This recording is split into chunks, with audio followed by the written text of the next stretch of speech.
Company Titans Talkback is also brought to you by Pinnacle Bank, the official bank of your Tennessee Titans. Sign up for Titans Banking exclusively at Pinnacle. Visit titansbanking.com. St. Thomas Health, making healthcare more convenient so you have more time to cheer on our Tennessee Titans. Find a doctor who's right for you by visiting stthomasdoctors.com. Superbook.com. You don't need to be at the game to enjoy football this season. Download the Superbook Sports app or visit superbook.com and start placing your bets now.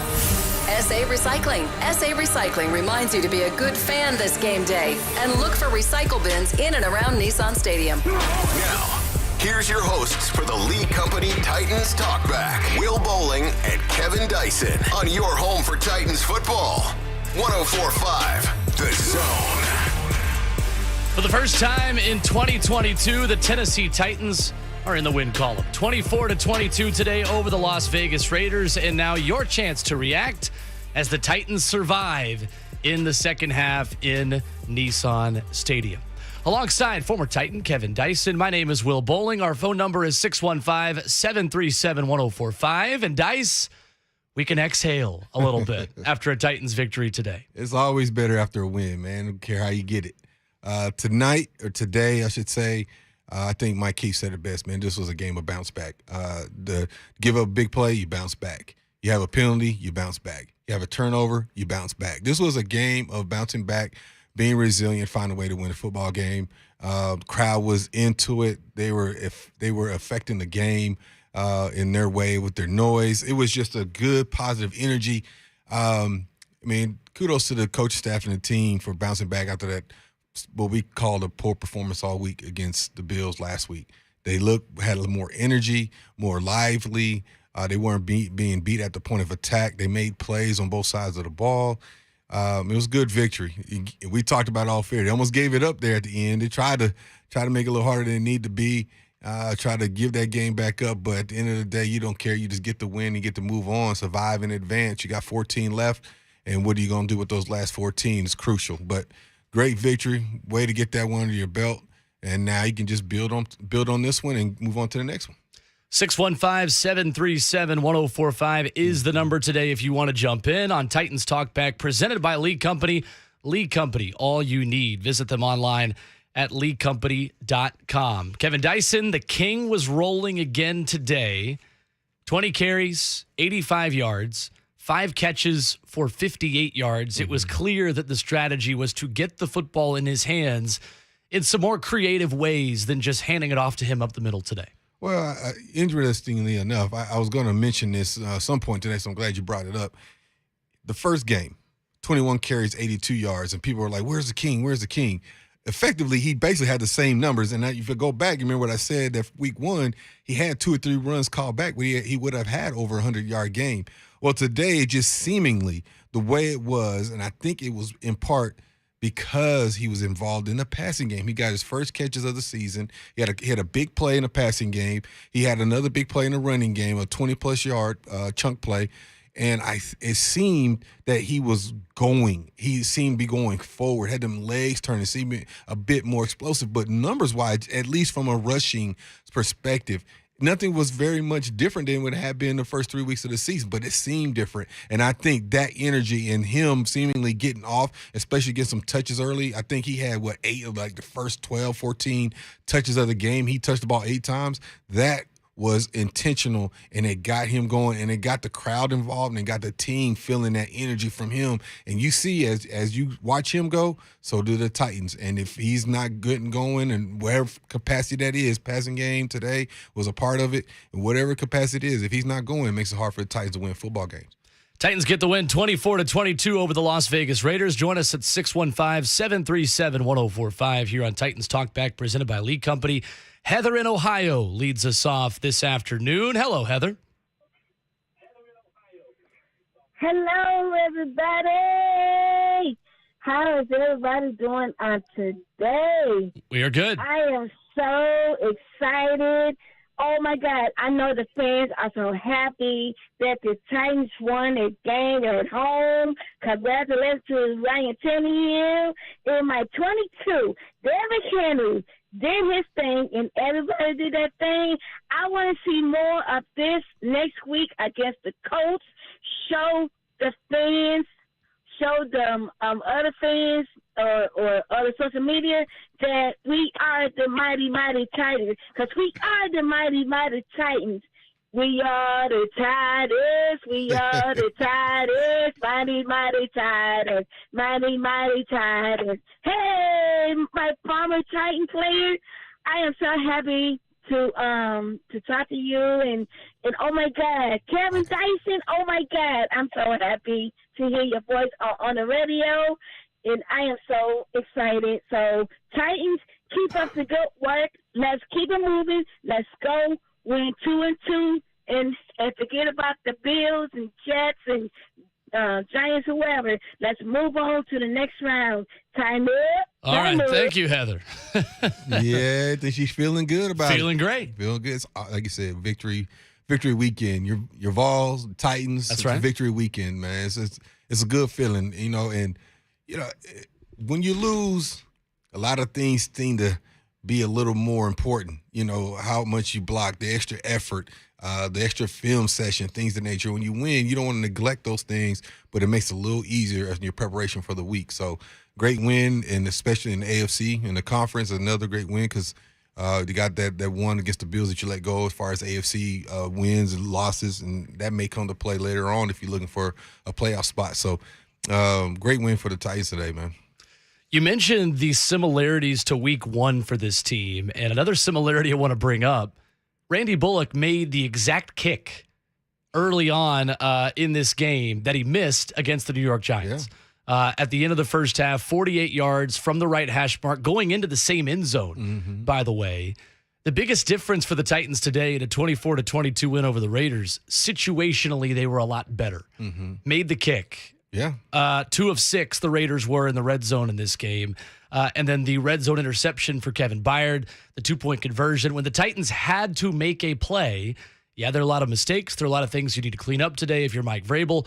When the Titans had to make a play, they made them. They made them. You gave up the big play right there on fourth down was to get inside scoring area. But at the end of the day, they made a play, to seal the game. Kevin Byard had a pick that could have been a difference as far as what the Titans would have done offensively the next series after had they gone down there and got 3 points. Who knows? And the Titans was able to bounce back from mistakes, which we hadn't seen so far this year. And I think that was crucial. The penalties still had a lot of penalties, which we hadn't seen the last couple of years from the Titans. Had 7 of them today. But on the other flip side of that, like you mentioned, 2 of 6 in the red zone, 1 of 12 on third down. The Titans were getting off the field other than the 3 for 3 on fourth down, which is remarkable when you think about it. Yeah. But that's a rarity. That's not something that happens on a normal occasion in the National Football League. But the Titans did what they needed to do and made the plays that needed to be made when they needed to be made, and that, in essence, was a difference today. And, hey, that's what you need sometimes. Cam in Nashville is up next on the phone lines, or you can join us at 615-737-1045. Hello, Cam. Cam, you're on. Hey, man, how's it going? Big win for the Titans. Super excited. It's awesome to see Bobby Trees finally get involved in the offense.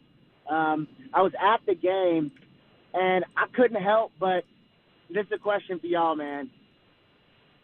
Ryan Tannehill, I feel like his legs are broken. Like, he doesn't even move. And listen, he had a great game besides that one interception, not shade on Ryan Tannehill.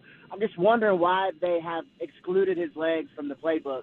There were so many plays. They do so many plays where, either it's, pass action or whatever, where he could roll out bootleg and get us 10, 15 yards very easily.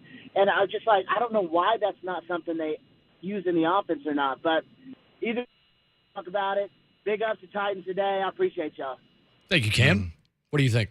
Well, you got to be strategic when you do, especially with a quarterback. And right now, you got a rookie behind him. So I think if you have a heavy dosage of running your quarterback, that ups the percentages of getting them hurt. So you got to be very strategic and calculated. Tannehill needs to maybe look at some times where things are not there, looking to maybe extend plays, maybe looking to scramble and get first downs. maybe more so than what he is. But at the same time, we're week 3 of a long season with a rookie backup, with a team that's still in the hunt right there, the conference. Nobody seems to be trying to take the conference the division away from anybody right now. It's kind of even as far as records are concerned. And so you want to make sure you got all your pieces in play, especially late in the season. So, I'm not necessarily mad with that. I think you got to be more maybe strategic and calculated in the opportunities to scramble and extend plays. But as far as scripting them and things of that nature, you got to be careful, man. Quarterbacks again, they get paid the most for a reason. So you got to be strategic in how to use it. I do think they moved him out of the pocket a bit more today. He had a couple of throws, one of which early. was called back from Nicholas Petit-Frere being an ineligible man downfield. And actually a sidearm throw that he made that was a really nice throw that, look, if that's Patrick Mahomes or Aaron Rodgers, everyone's talking about it, and it was a really nice play.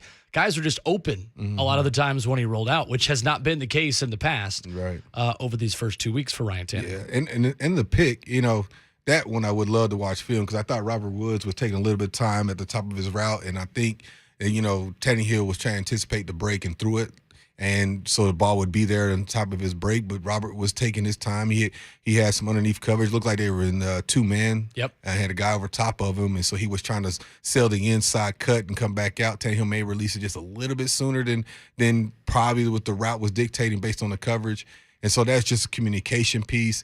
That's one he'll look at and he'll grow from because he was basically throwing it like it was man-to-man without the safety help over the top where he felt like it's just going to be a one cut and round the route. But Robert was trying to take his time to really sell the route, get the guy off his hip because he knew he had a guy underneath, guy over top of him. So, but, again, as we talked about, that was a mistake early in the game, but the Titans were able to bounce back. It didn't cost them.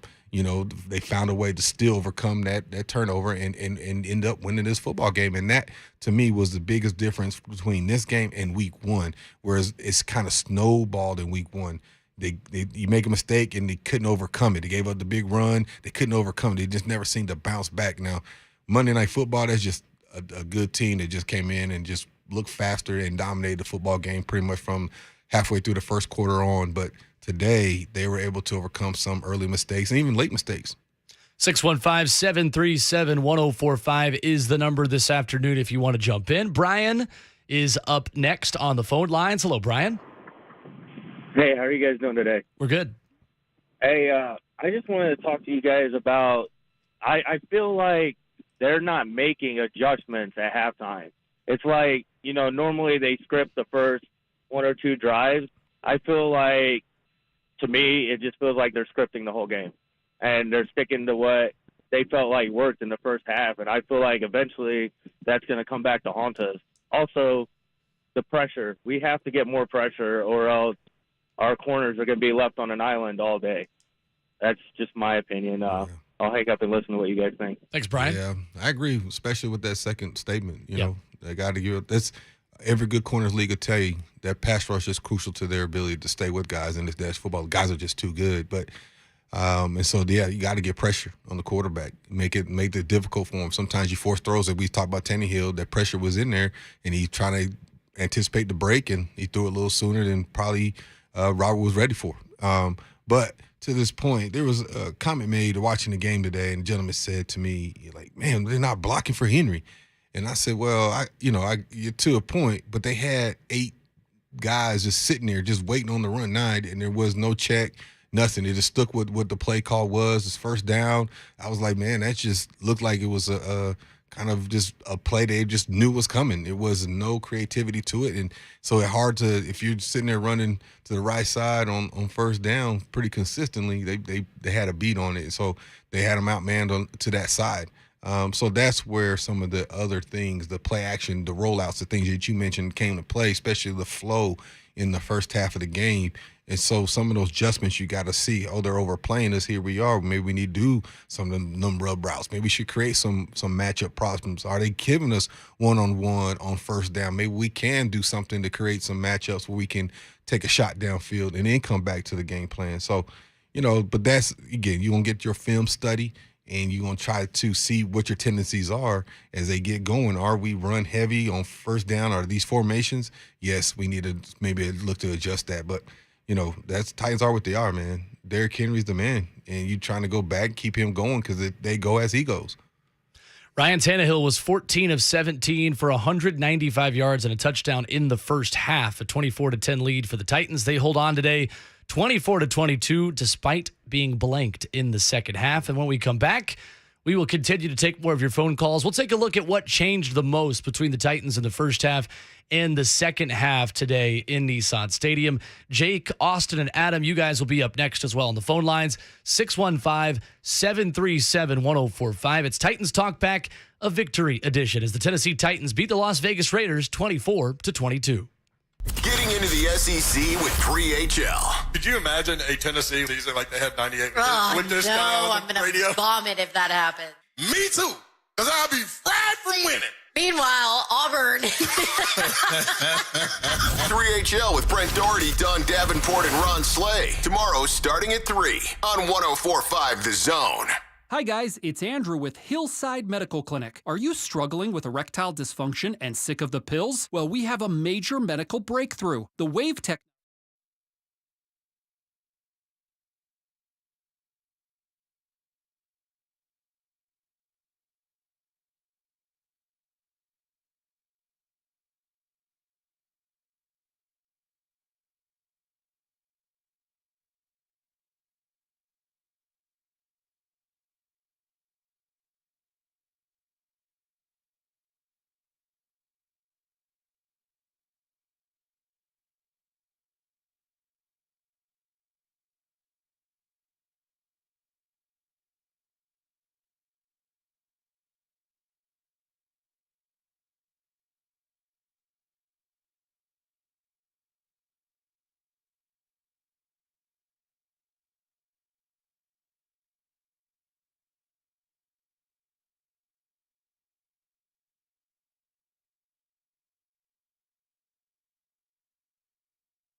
The Titans are in the win column for the first time in 2022 with a 24-22 win over the Las Vegas Raiders.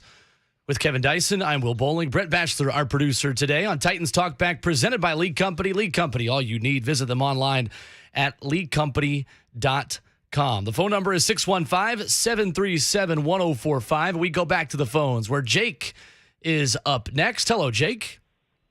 Hello. How are y'all? We're good. Good. I don't think I can sing as good as the first caller, but I got a question. It cost us one game, almost cost us another game. I'm a Titans fan. Go Titans. Hope we win them all.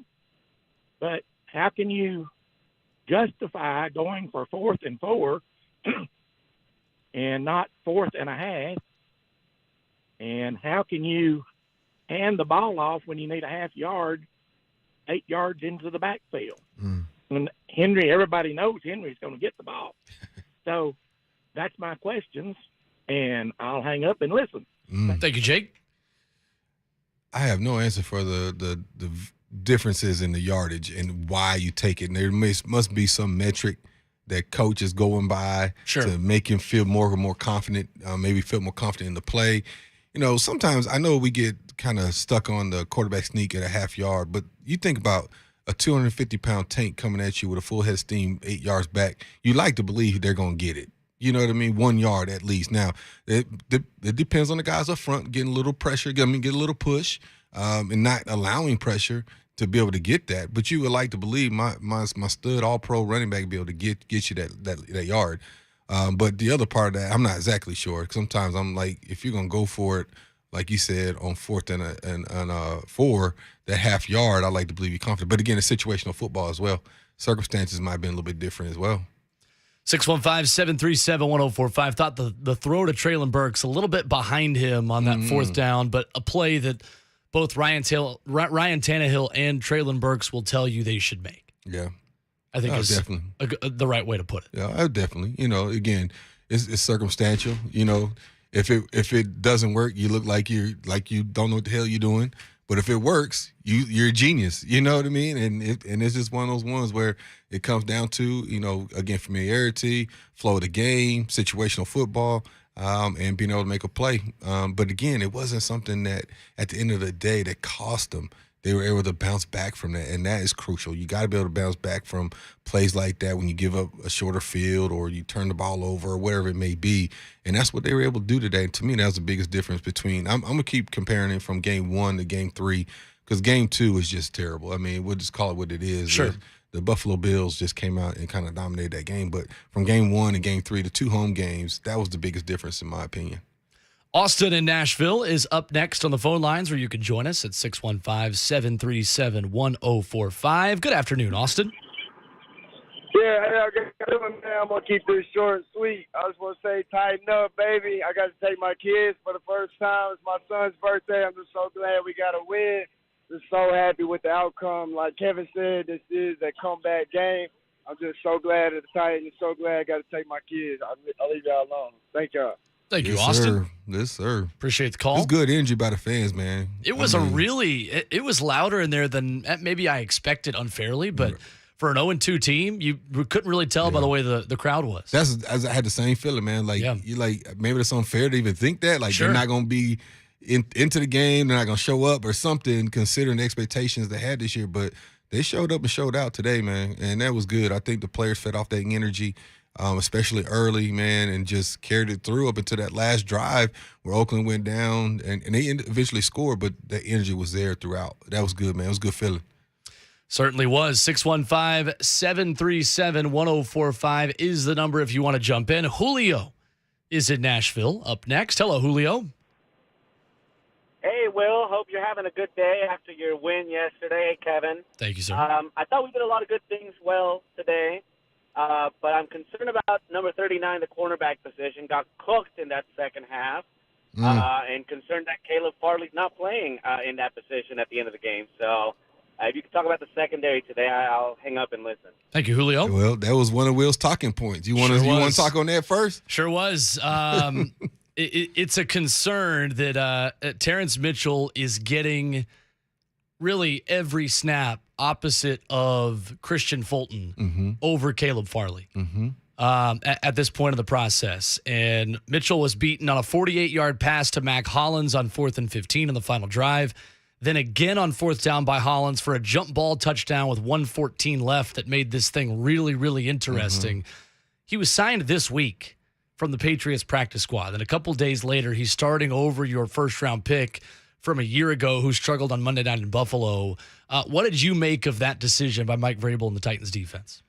Hey, man, you said it. I mean, what does that tell you? That tells me that the confidence level and the progress of Fairley is not there.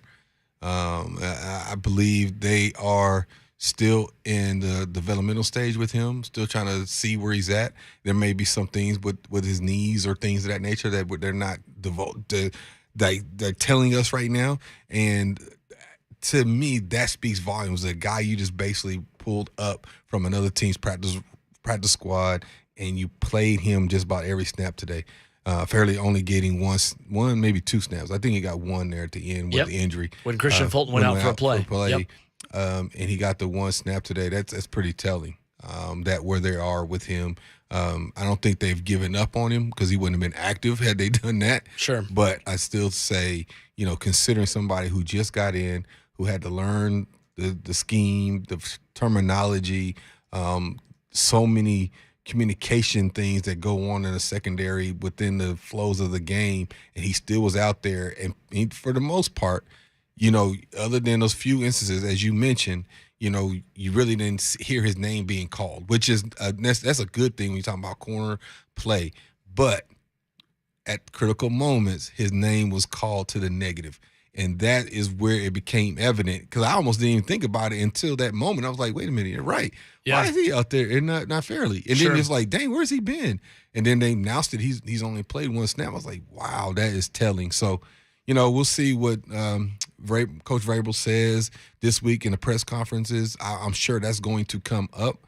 And I'm sure Caleb's going to have some conversations with the media and where he's at, and they'll have all the right things to say. But to me, that was pretty telling. Certainly was. And I think it's important to remember as well that the Titans' defensive secondary changes once Elijah Molden is able to come back. True. A guy who's still on injured reserve for at least one more game to start the season. Titans will be able to bring 8 guys off of IR this year. They got to be there for 4 weeks when they go on there. This is obviously week 3. So one more week at least until Molden is eligible to return. And his return would allow you to move Roger McCreary outside and allow him to be the corner opposite of Christian Fulton on the other end of things.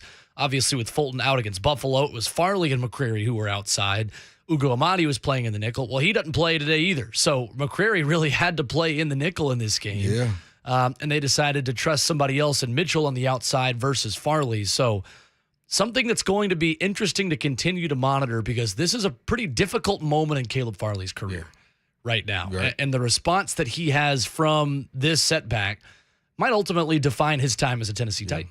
Yeah, I'll be curious to see their overall grading for this game in particular, because, if you think about situational football and that last big play that he gave up. Now, I'm talking about Mitchell. He gave up that, was it 46? 48-yard play on 4th and 15 to 4th Mac and 15, and it looked like quarters coverage, and looked like Kevin Byard ended up taking number 2, which is the slot receiver. Yep. And they left him basically on an island with a bigger, taller receiver, and he just kind of got his feet in quicksand, and the guy went by him, and it wasn't the best throw, but the receiver adjusted and made a big play. Now, when you thinking about situational football, 4th and 15 with just over 2 to go, I think at that point, that is one of those plays where you just keeping everything in front of you.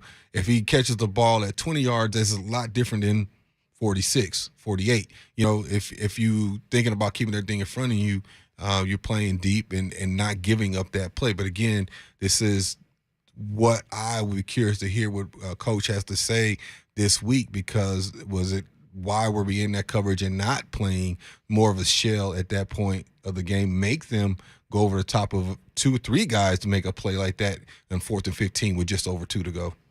615-737-1045 is the number if you want to jump in. Murphy in the Borough is up next on the show. Hello, Murphy. What's up, fellas? Not much. How you doing, man?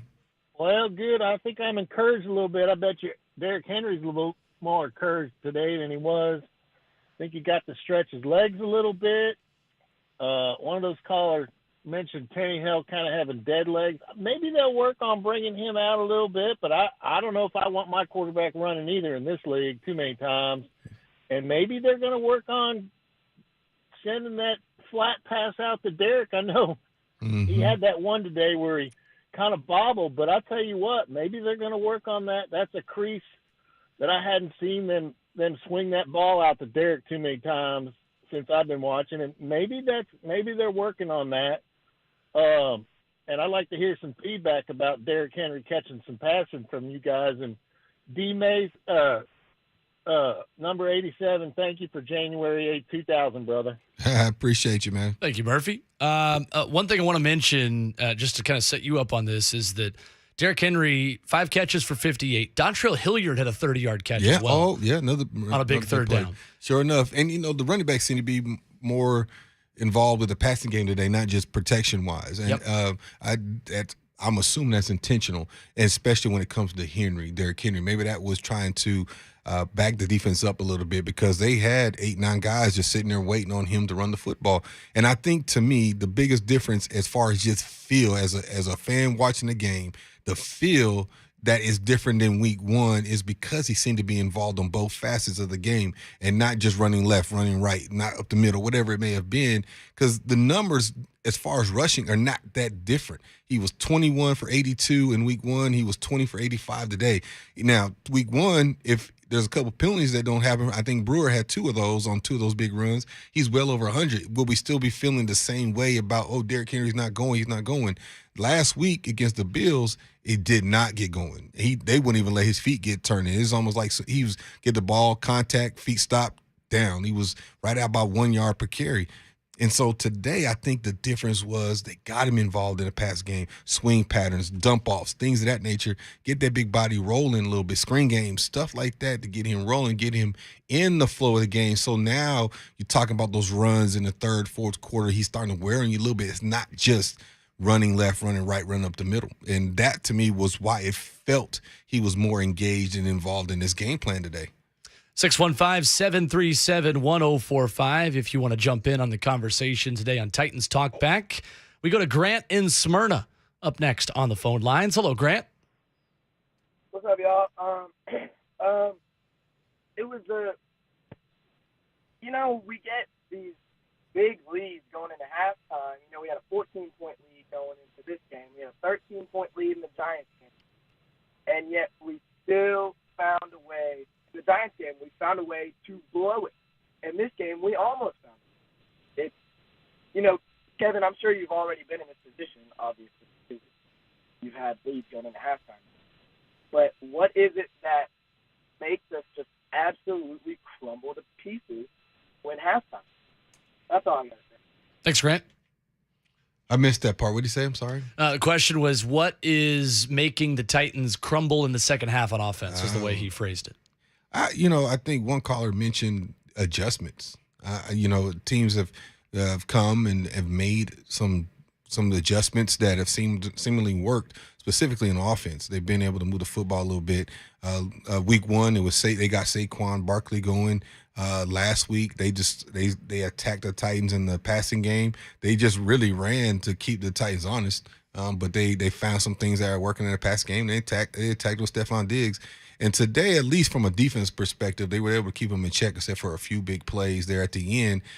But they were able to bounce back. Offensively, the adjustments haven't been. It's almost been as if we're going to continue doing what we're doing, just got to block it better. And in some cases it's worked, and for the most part it hasn't. And I think that has been kind of the philosophy. You don't want to make a whole lot of wholesale changes as far as offensive football because that's a game plan. You got to work on those things. But at the same time, if they're giving you an over and under, the slanting or whatever they may do, you may change up how you combo block some things or whatever it may be. But other than that, you're not going to change a whole lot offensively. And so because you hadn't worked it. Now, I've been on teams and I've heard of instances where a coach pulls something out of the playbook that you did way back in the preseason and it wasn't in the game plan because it's available and you're responsible to remember what that is and sure enough it'll work, and it's one of those things. And so, without being in the locker room watching film with the coaches and realizing and recognizing what those adjustments are, that is what it seems like from my perspective, from an offense perspective. It's just,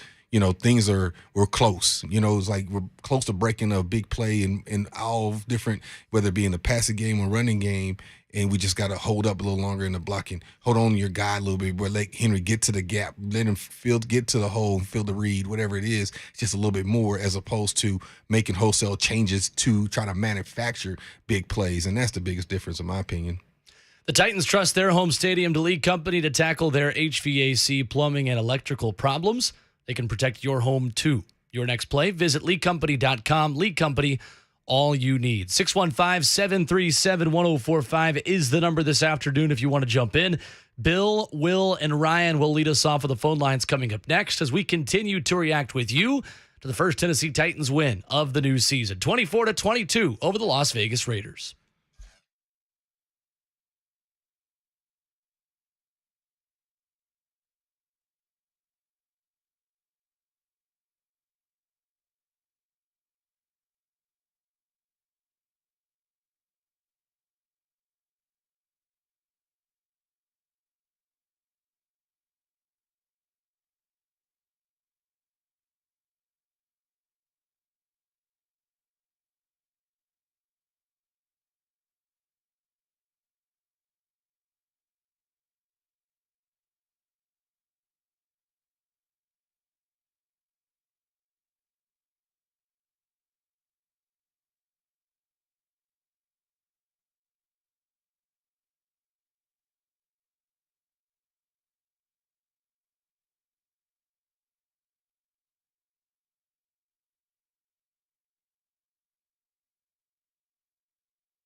The Tennessee Titans beat the Las Vegas Raiders today in Nissan Stadium 24-22, and we take your phone calls reacting to the first victory of the new season at 615-737-1045 with Kevin Dyson. I'm Will Boling.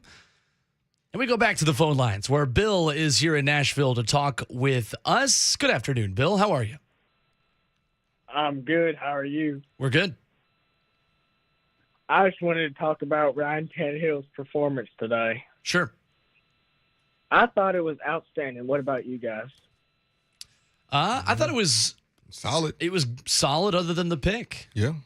And to me, the pick is, again, it was a little ill-advised. I think in a normal 7-on-7 working reps with your receivers, one cut go, throw it is either incomplete or it's completion.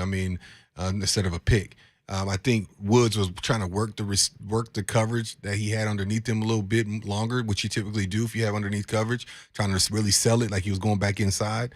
And Tannehill anticipating a throw, threw it a little early, and the safety came over top, made a play.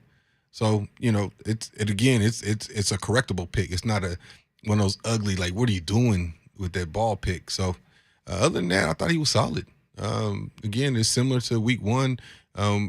He wasn't the reason why they lost that game in week one, and I wouldn't necessarily say he's the reason why they won this game today either. I think as a team collectively, special teams, we talked about it, flipping the field as a punter, the way he did, he completely flipped the field on 2 occasions in particular, but 3 punts averaging right at 60 yards. He was a game changer today. Yeah, Ryan Stonehouse was a weapon for the Titans. 3 punts, averaging 60, and he had 1 for 70. And we didn't even talk about that yet. Right. And that was huge when you think about it. He probably, in essence, saved the Titans, 40, 50 yards of field position. Sure. And that's huge.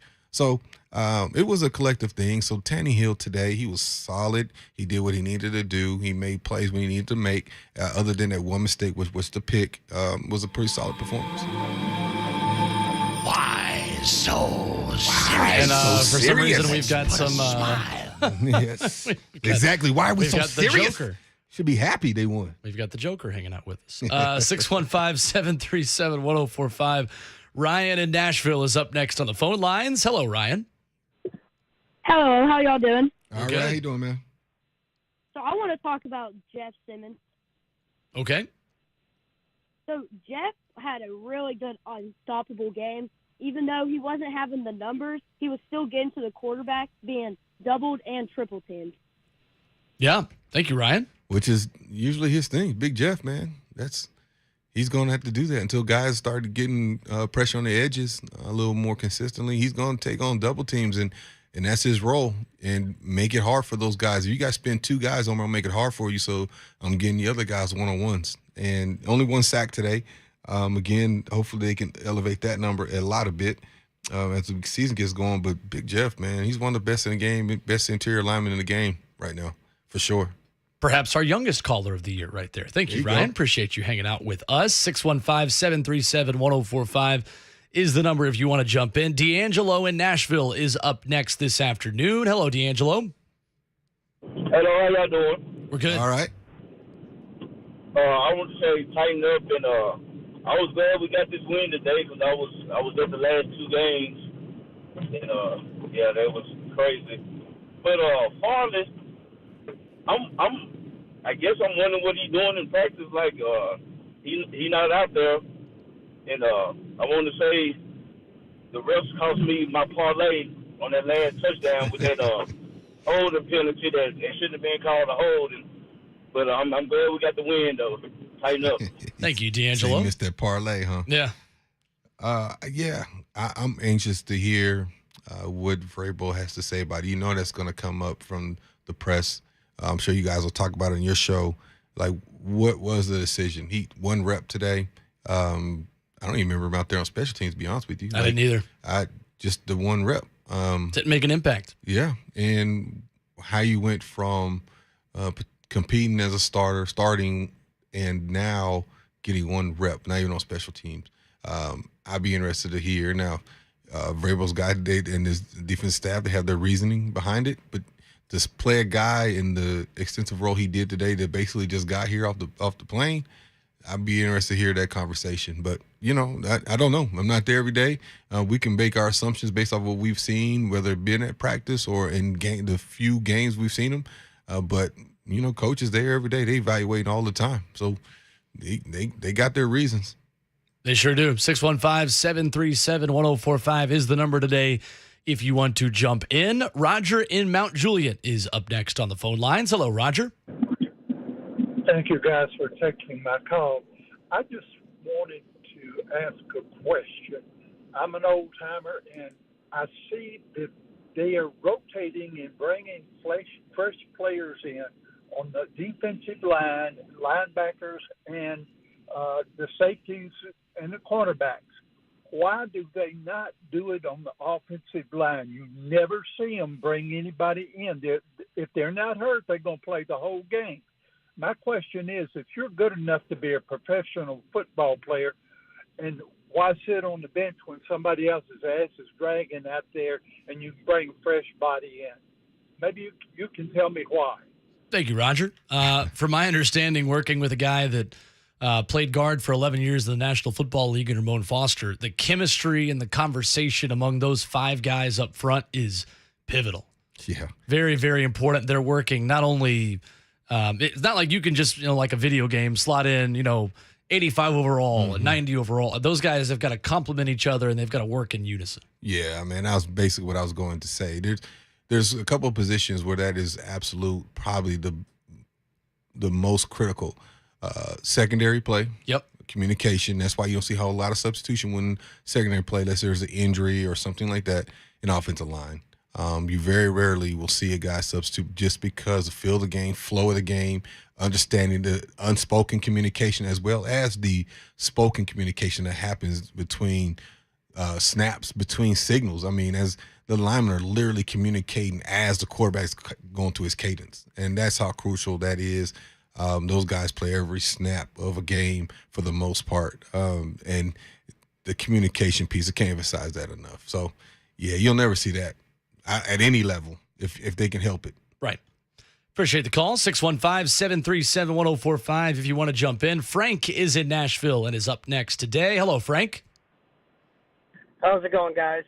We're good. Glad to be in talking to you. I just wanted to talk. Last week, everyone was so mad with the special teams and the offensive play calling, but I thought all of that was very well done today. They made us sweat it out a little bit at the end, but I was very glad about the offensive play calling today, and I just wanted to get y'all's thoughts on how you felt about it. Thanks, Frank. I especially love the play calling early. Yeah, I think getting Henry involved early, establishing the tone, making his presence felt. And we're not talking about running. He was in the passing game. He was involved in the passing game. He got his first catch of the season, first few catches of the season today. I believe that's super intentional, and I think it loosened some things up. We saw the running backs get in the passing game for a big play as well. I think overall it was much better. And I think you think about the game in sections and some of it's situational. But if you look at the play calling there in the fourth quarter, well, you got a pretty good lead. You got a 3-score lead or at least a 2-score lead at that point.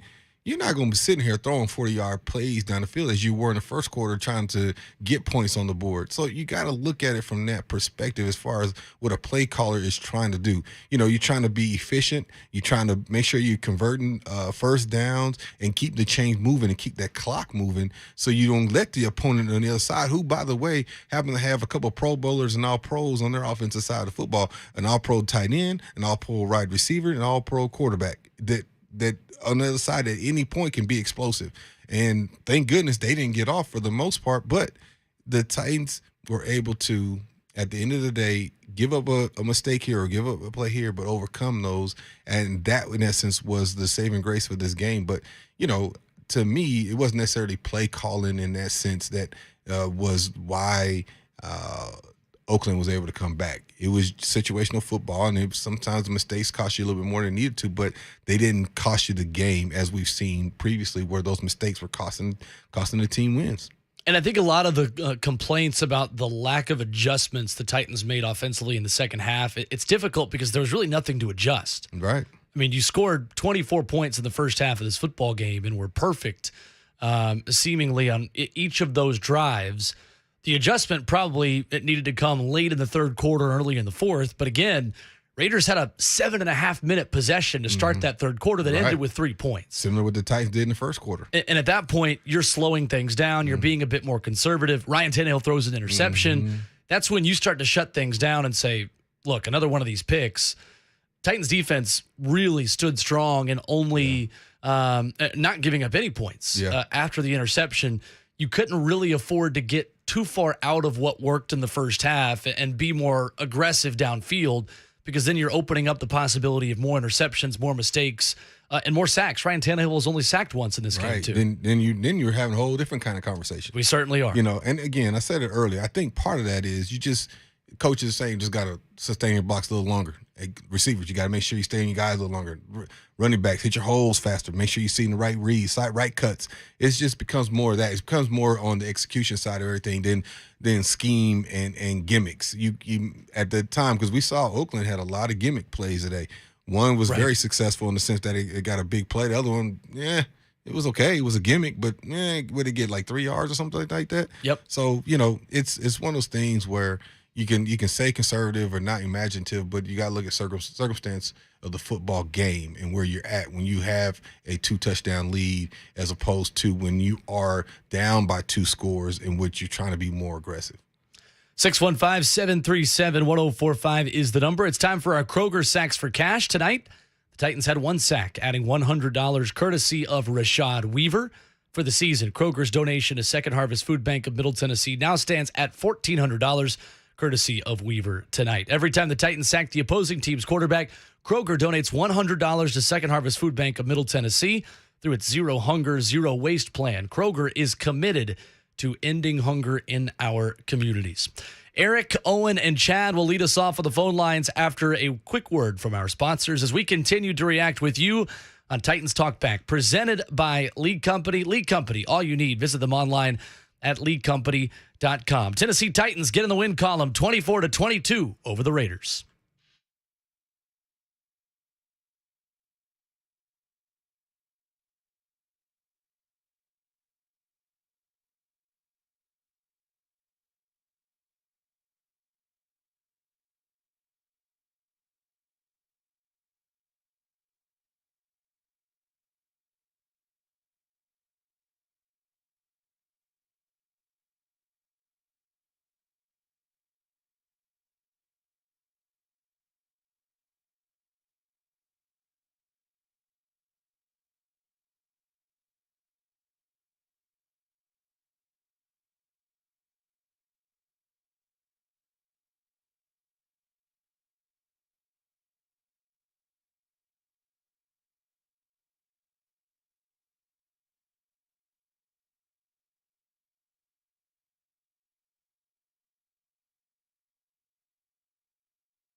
Titans 24, Raiders 22. Tennessee gets its first win of 2022.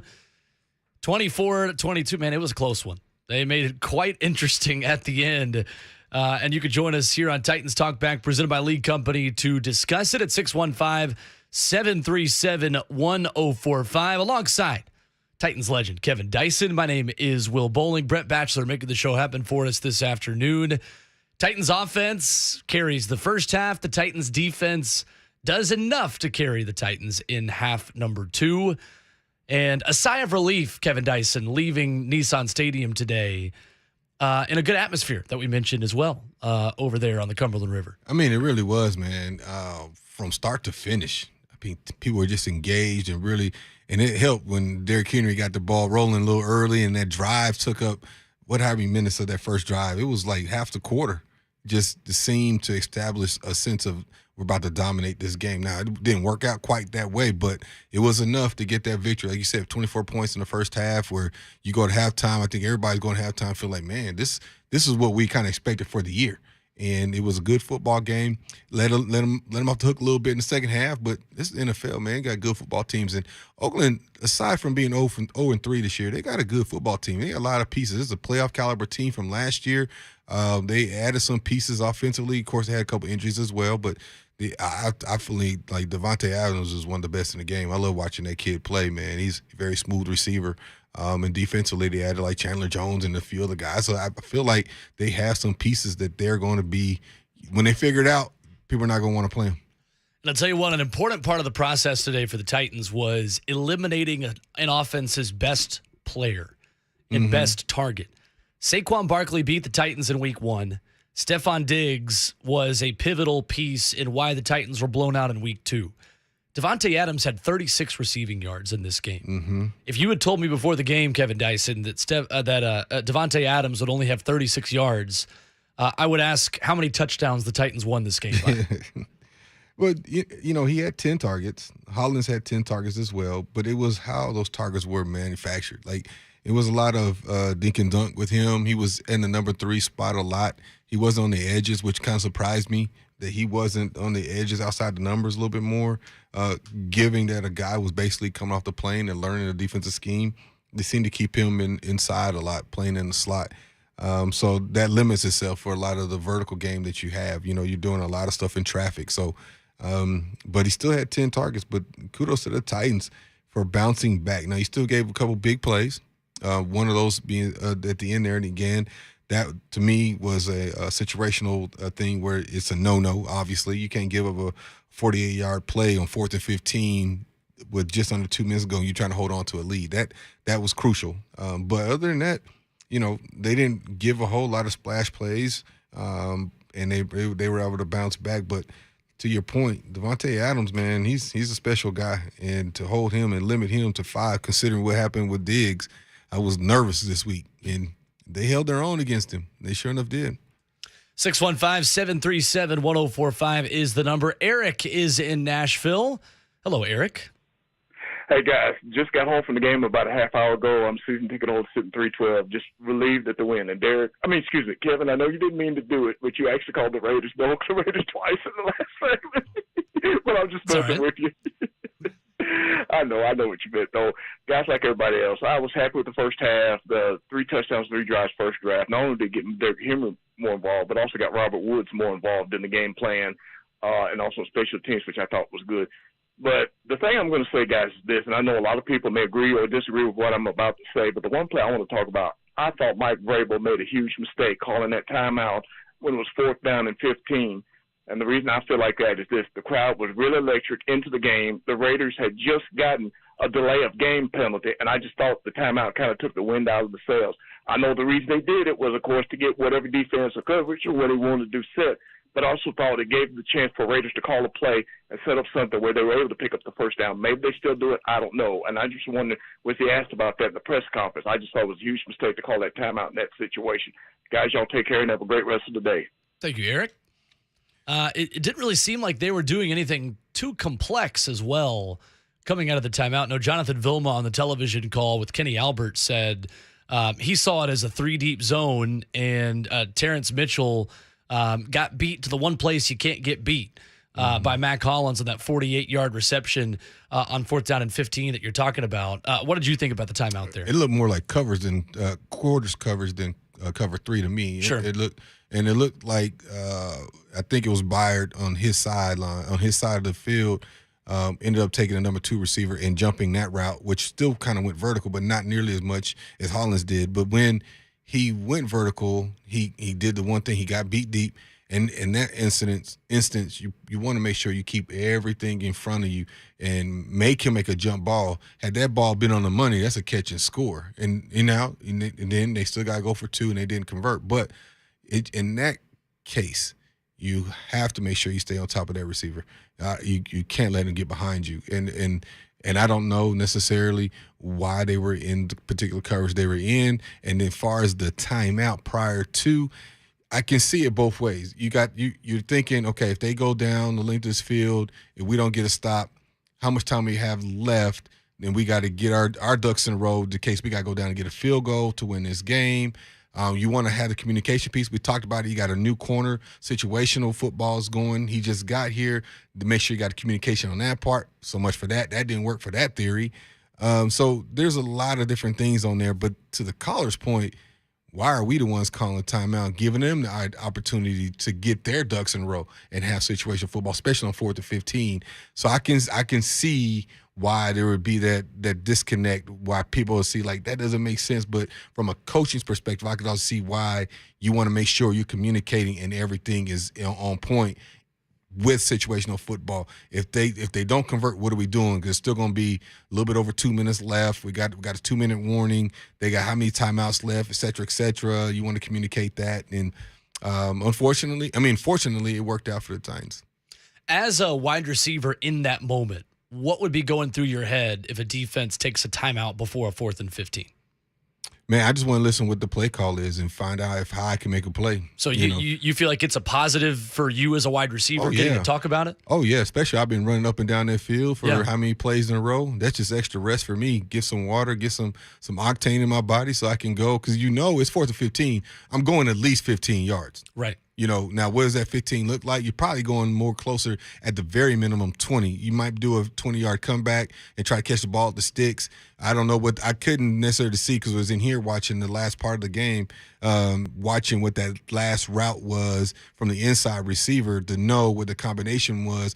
Number 1 did a vertical. Number 2, I wasn't sure what route he ran, but I'm assuming it was something outbreaking and Byard jumped it, and so then by that time the camera already swayed to the vertical that was completed. So, that to me was again, if a gamble, you don't necessarily make that throw, but they saw an opportunity, a matchup they liked, and they won it.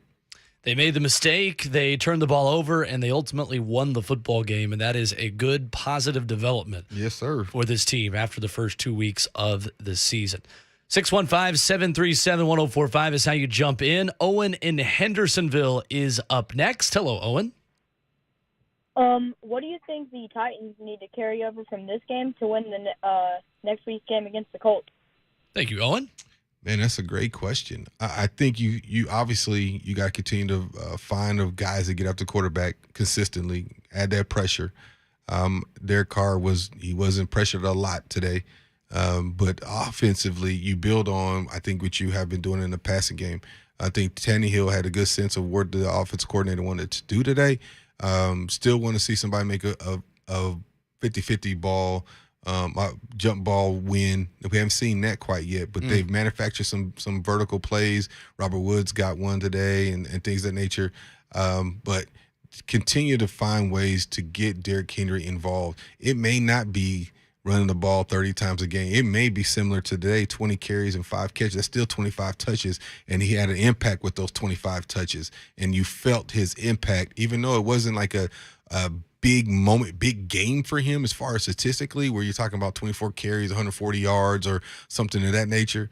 He felt like he was involved from the jump. And obviously late in the game and things of that nature where you got to convert some third downs and he's down the field, that changes the game a little bit. But those are things you got to build upon. Now that you got him involved in both facets of the game, how can we build upon that and utilize sometimes a player's greatest strength is the reputation.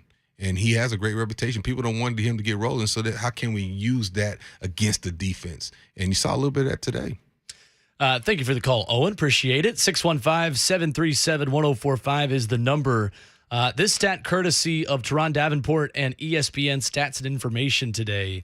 Derrick Henry gained 65 of his 85 rushing yards after initial contact today against the Las Vegas Raiders. That's nearly as many yards after contact as he gained in his first 2 games combined. This season at 71. The Titans improved to 19-3 in his career when Derrick Henry gains at least 60 yards after contact. Kevin, I thought the Titans did a better job blocking and keeping guys away from him at the point of attack at the line of scrimmage. Yeah. But I thought Derrick Henry was also better today and looked fresher, and we've mentioned him being a rhythm runner and a guy that is not as good when he's cold, gets the football, a one rush here, 5-6 plays later, one touch there. He was in the rhythm of the offense today as the cornerstone of what the Titans wanted to do, and you could tell the difference. One of the biggest differences to me today was his feet, and his feet were churning. He kept moving his feet. Last week, I felt like at the point of attack, if there was some contact, his feet went dead.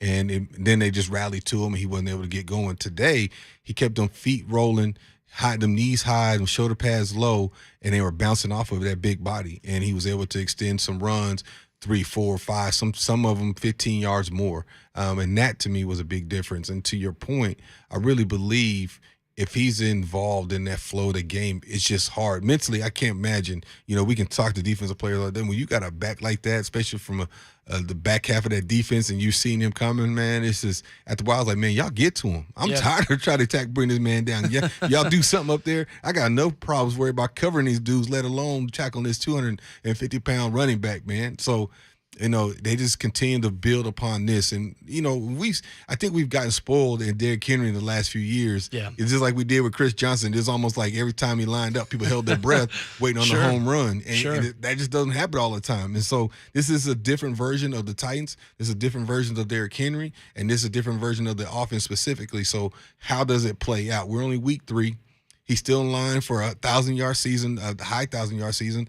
And so how does it play out from this point on? How are they able to utilize them? Well, you still got to develop the passing game. You still got to get guys to make plays on the edges to keep defenses honest, if nothing else, and make some plays vertically so you loosen them up a little bit so you can create some things. And one of the things the Titans did today to help with that was involve Derrick Henry in the passing game. He had 6 targets, second leading person to receive targets today behind Robert Woods. Yeah. And that's your running back. Yes, your bell cow. That's your horse, the main guy that was second in team in receiving targets today. So they found ways to get him involved and make the defense have to really think about where he's at.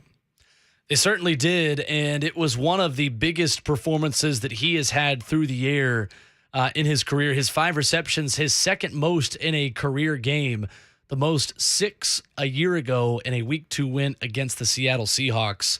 And that was one of his really big breakout performances a year ago. Exact same thing. They got him the ball in the passing game. They were getting him involved. And that was a conversation piece that we had right before he got hurt on Halloween last year against the Indianapolis Colts. He was on pace to set some career highs in receptions and receiving yards over the course of an entire season, just on a per-game basis. So forget the extra game.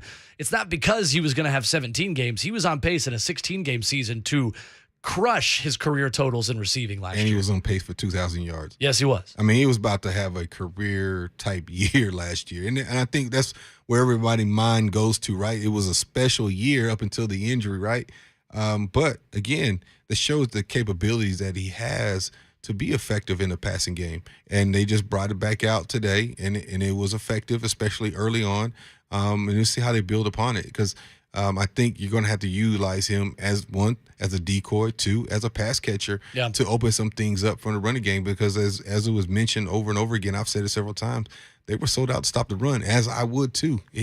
I'm going to make somebody else beat me. Until you show me somebody consistently can beat me, it's not going to be Derrick Henry. Not every game. And somebody else got to step up. And today, Titans found a way to kind of combat that and find another way, a back door to still utilize him. And he had 26 touches today, 26 touches today. 20 rushes and 5 catches, and he still was effective, well over 100 yards, 140, dang near 150 yards of offense. So that was intentional, and that was good, especially early on in this game. 615-737-1045 is how you join us. It's Titans Talk Back presented by League Company. League Company, all you need. Visit them online at leaguecompany.com. Mark is in the borough up next on the phone lines. Good afternoon, Mark. Hey, what's going on, guys? Not much. First of all, go Balls. Thank you, sir. Yes, sir. Yes, sir. Yes, sir. But I just want to ask a question real quick. How important is chemistry when it comes to you can't just pull anybody off the streets in the NFL in a week and expect them to play, top tier and have that chemistry. But how important is chemistry, especially with Kevin Byard as our leader on defense? I'll listen. Thanks, Mark. I'm assuming he's referencing Mitchell. Yeah. Byard, Mitchell, Hooker, the rest of those guys who have stayed consistent. Mitchell, kind of the new guy. Yeah, it's crucial. But I think you having a guy like Kevin Byard, a veteran secondary, guys who have seen it that will walk through that process with him. And I'm sure he was extra communicative back there today on certain situations and points of the game and letting him know. But there's some of that you got to take ownership as a professional too. I had to learn that. I had to go in the film study, sit there with the defensive back coach or the coordinator and have those conversations, watch film with them, get an understanding of expectations and what they're trying to do. Some of it's going to be familiar. This is a copycat league. So guys will, nobody's reinventing football. They just maybe move some pieces around and create some different matchups that way. But guys are pretty weird. Football's football, right? So when it comes down to it, it might be a matter of what we call, quarters coverage or quarter shell coverage compared to what they did at New England. Might be verbally something different, and the signals might be different, but in essence, it might be the same thing. So how are you able to process that in a short period of time that you have between the cadence and the actual snap of the football? That's when it becomes crucial. A lot of times when you got a veteran back there, man, they're very good about making sure a younger guy or a new guy is well aware of what's going on before they get lined up, or they may not gamble as much. I mean, Kevin Byard may have been playing it straight up, even though he might have seen something in the game plan where he say, I can't take this chance because I'm not sure my guy over there knows me well enough to say, hey, I'm going to take a gamble. You have to make sure you stay over top of this route. And that I've seen time and time again with communication, and you'll see guys tell them, like, hey, I'm leaving. You're by yourself, as opposed to, I must stay back and cover. So only time would tell, and maybe the communication would be in the conversations the reporters have with the secondary this day and tell you, but it is absolutely crucial. It's just a matter of that veteran taking the time upon himself to learn what's going on, and that communication from the veterans still on the team that are out there with him. And I think the Titans also made a lot of changes, just looking at the snap count of who played today versus who played on Monday night in Buffalo. Trey Avery didn't have a single defensive snap. None. Caleb Farley had 1 defensive snap and 7 special team snaps, so 8 plays total for Caleb Farley. Joe Jones plays 0 defensive snaps. He was Titans were so banged up on Monday, he was asked to rush the quarterback at times as an edge rusher on Monday night in Buffalo. And then Lonnie Johnson comes in, plays 9 defensive snaps in this game, had a couple of mistakes towards the end of the game, had the holding penalty that prolonged the drive for the Raiders to able to put the ball in the end zone and have a chance to tie it late. Kevin Byard, David Long, Roger McCrary, and Amani Hooker were the 4 Titans defensive backs who played every single snap of this game, all 65. Amani Hooker, by the way, adds 10 special team snaps as well. So he plays 75 reps. I think the Titans really have a lot of trust and faith in him at this point. Obviously, the new long-term deal and the investment that they've made in him. But just to the point, though, and the question that Mark asks, yes, the chemistry is very important at that position. We're seeing the Titans use a lot of new faces in that secondary, right? How many times have we seen the Titans bring back the same couple of back end of the roster guys on their practice squad, on both sides of the ball, I should say? I mean, we've seen Greg Maben be a guy that gets thrown in there a lot. We've seen Josh Kalu be a guy that's come in and given the Titans reps when they've needed it on the back end of the roster and at the end of the secondary. Terrence Marshall was a new guy. He plays 48 snaps in this game at corner. and did not talk to the media after the game. He got his stuff out of there quick in order to get home. He gave it that big play at the end. He did. He didn't have to hear that. He was not ready to hear it. But and if he's smart, I wouldn't read the papers all week either. That's right. But to Mark's question, though, how much more grace is given to a guy who was signed in the middle of this week to give him time to develop that chemistry? All that to say, Titans are not going to cut Terrence Marshall, I believe, after one game. Yeah. No, they could, but I'd be surprised if they would. No, and to your point, the grace part, there's grace to it in a certain extent. I think as far as communication, schemes, schematics, mistakes that are coachable. The ones that they worry about, and I don't feel like he had a lot of these other than with the ones we mentioned in the last two in that last drive, where it was you just got beat from you're just not the better athlete beat you. You look slow. You couldn't make a play. You're behind on all the plays. You're missing tackles. It wasn't a whole lot of that. He gave up a jump ball play at the end. He gave up the big play there at the end where it was just whether it was a mistake in lapse in knowing the situation or thinking it was different coverage, but you can't get beat behind. You can't let nobody behind you in that circumstance. And that's especially 4th and 15, and that's what it is. So, yes, he's going to be extended grace from a schematic standpoint and knowledge standpoint, communication standpoint. But when it comes down to mano a mano, your skills, they wouldn't be as gracious if they felt like he was just getting toasted. And what I mean by that, he wasn't competing, he wasn't tackling, he kept making mistake after mistake, something of that nature. But it doesn't seem like that was the case, because if that was the case, they probably would have substituted him out earlier in the game. 615-737-1045 is the number. Sam is up next on the phone lines. Hello, Sam. What's up, guys? How are y'all? All right, how you doing, man? I'm good, man. Appreciate y'all letting me call in.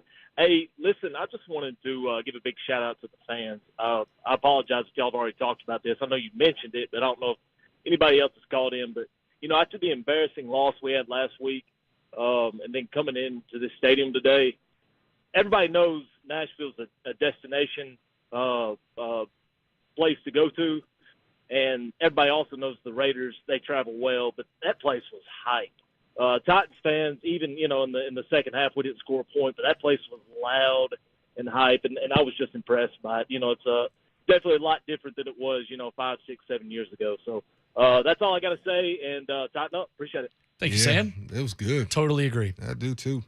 That makes a huge difference. And you, like you mentioned, you worried about that after what happened on Monday Night Football. Yeah, you did. Just the Buffalo Bills just looked like, they're a better football team than the Tennessee Titans. They looked like they were faster, stronger, more equipped, better schemed. They look better. But kudos to the coaching staff and Vrabel and everybody else that they came back, man. They responded favorably against another good football team. Again, Oakland aside being 0-3, that's still a good football team. I would say that in a lot of sense, they may be better than the Giants. But sure. But the Titans found a way to win the game today. First time the Titans have played the Las Vegas Raiders as well. The last game against the franchise was a late game. That was December the 8th. Ryan Tannehill has a huge pass to A.J. Brown in that game, standing on the third base line seemingly, and has that 90-yard touchdown to A.J. Brown in that game, 42-21. But the last time Raiders fans came to Nashville, they took over. They really did. It was 2017, September the 10th, around the same point in the season, a 26-16 win over the Tennessee Titans at the time. So maybe a little bit of that is you're playing the Vegas Raiders, not the Oakland Raiders. The fan base is a little bit different maybe, but still, I was impressed with the fan performance today in Nissan Stadium. I did not expect to be having this conversation today on this show. Especially after what we've seen the first couple of weeks, right? Absolutely. And to your point, man, the Raiders fans, there's some franchises, especially some of the more traditional franchises, they travel well regardless of the year. Cowboys, Steelers, Redskins, some of these Bears, they travel well. People go to see their team, they support their team, and they're all over the country because the world is small. But, the Titans fans today, though, that held their own today. They really sold out for the Titans. That last drive, you can hear it, man. It was rocking. Yeah. So it was cool. It was good to see, and considering how the first two games have gone and how Monday went. You said it earlier, I was surprised that was going to be the case, and they did, man. They showed up for the Titans, man. And now it's built upon it and keep this thing rolling, man. You got a division game coming up, and it's a huge opportunity. Lots to discuss today on Titans Talk Back, presented by League Company. You can join us at 615-737-1045. We've gotten into Terrence Mitchell versus Caleb Farley and their snaps. Talked a little bit about Derrick Henry, the King, getting moving a little bit. When we come back, I want to talk with you, Kevin Dyson, about one player that played a lot of snaps today for the Titans on defense that made a big impact on one of the most banged-up position groups the Tennessee Titans have, rushing the passer. We'll talk about Rashad Weaver a little bit after the break, plus more of your phone calls. Timothy will lead us off when we come back. It's Titans Talk Back, presented by League Company on 104.5 The Zone.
Titans Talk Back presented by Lee Company as the Tennessee Titans beat the Las Vegas Raiders 24-22 with Kevin Dyson. I'm Will Boling. Brett Batchelor making our show happen this afternoon, or you can join us on the phone lines at 615-737-1045. Titans getting it done, and the defense making enough plays in that second half to get the job done this afternoon in Nissan Stadium. 615-737-1045, where Brian in Nashville leads us off. Hello, Brian. Hello, gentlemen. Thank you for taking my call. Yes, sir. Yes, sir. Thank you. I just wanted to comment. It seems that since Harold Landry's injury, that Jeffrey Simmons is getting double-teamed more than he ever has. And the line is not producing, the D-line is not producing what they were toward the end of last year. My question is, with all of the, not all of, but there is an excess of calories cap space, I think that the Titans still maintain. And there are some free agents that have not been signed that I understand that are still available. What do you foresee the Titans doing for the D-line? Because when the guys are beat up and you got maybe, Autry going out with a hand and then Bud Dupree's having issues here and there, they're just double-teaming Simmons so violently that we're just not getting that penetration. Do you guys have any ideas what might be a good option? Thank you. Thanks, Brian. Well, of recent, signing a high-price defensive end, veteran defensive end, hasn't necessarily worked out for the Titans. So, David Clowney, the names of the rest are escaping me. So I don't necessarily see that being the answer key.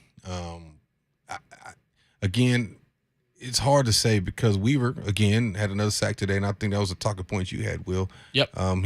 He's having some production, but to the caller's point, as it was mentioned earlier, Big Jeff was getting double-teamed anyway, but it seems to be at a higher volume because of no real threat on the outside. So what are they doing defensively to try to manufacture some pressure? But then if you try to do that, that lends itself to leaving guys on the island on the outside. Exactly. And bringing new corners in and guys that are still learning the scheme and things of that nature. So there is some give and take that you have to be mindful of. You don't want to rob Peter to pay Paul. I don't want to start blitzing and bringing secondary guys and bringing Kevin Byard off the edge and not leaving him back there in coverage and now leaving guys on the island. Well, you saw what it was like leaving the guys on the island in Buffalo. It didn't work out so well. Sure. So obviously it was a little bit different today. I don't think they let guys have one-on-one coverage nearly as much as they did last week. So, it remains to be seen.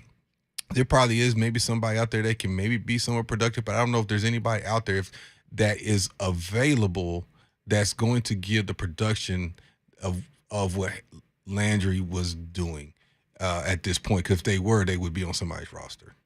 And to the point, to the caller, Brian, about the cap space, Titans don't really have any cap space. Overthecap.com estimating the Titans have $3.2 million of cap space right now.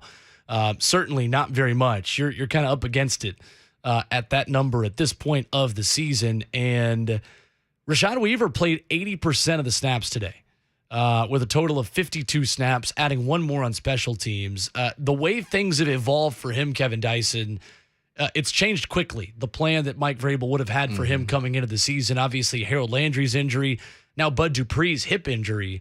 Rashad Weaver goes from a guy that is going to get, 30 to 35 snaps a game, probably coming into the season at most. At most, yep. To trying to be the Harold Landry kind of role. Now, Landry's played 90% plus snaps before on the Titans on defense, and that's not normal, considering what the Titans do at outside linebacker versus what other teams try to do at that position. But Weaver mentioned on our show here on The Zone and to reporters through training camp that one of the biggest challenges he was having in coming back from his knee injury was conditioning. Yeah. And being conditioned to play an entire football game. And the conversation you and I were having after that third preseason game against the Cardinals was, hey, Rashad Weaver played all 4 quarters of this game. Yeah. We asked him about that on Ramon and Will that next week. He wanted the feeling and the kind of the exhaustion of playing 4 quarters. Yeah. Because he didn't feel totally conditioned at the beginning of training camp. That's a little bit of a concern for me, seeing that big of a snap number. And there's no other choice the Titans have right now. But Rashawn Weaver kind of has to be the guy with Bud Dupree and both Harold Landry out right now. Yeah, and you talk about as the season gets going along and injuries start piling up, how's that affect his body in injuries? Does he start having muscle strains and pulls and things of that nature where he has to take some time off? So you got to be mindful of that. And again, he's a professional. He's taking care of his body. I would make the assumption that's what he's doing, getting ice baths and trying to do whatever it takes to make sure he can be out there for 80 to 90% of the snaps because they're going to need him. But that means somebody else has to step up, in the meantime. Somebody has to be relentless to get after the quarterback and create some pressure to help eliminate some of this stress that's on Big Jeff. And he's going to continue to get double teamed. He's going to get double teamed regardless. It's hard to block him one-on-one. If he gets a one-on-one, then that's coaching malpractice. Any team cannot give the Titans a heavy dose of one-on-one with any interior lineman, Big Jeff, because I think he wins those battles more often than he loses, and that's all you can ask for him. And if that's going to be the case, you're absolutely going to see some double team. They're going to be very mindful of it because he has the fastest track to the quarterback. Inside is faster than from the outside, so you definitely got to take care of the inside first. But to your point, Will, Weaver has been productive in a short sample size. He has 3 sacks this year. But is it enough? Because it still seems like they're not really getting a whole lot of pressure on that quarterback. And that is where we got to kind of keep our eye on going forward. And to that caller that mentioned, I'm trying to think who was out there that you would say right now they're coming in and you were like, man, we plugged them in. They're going to add that pressure. Yeah.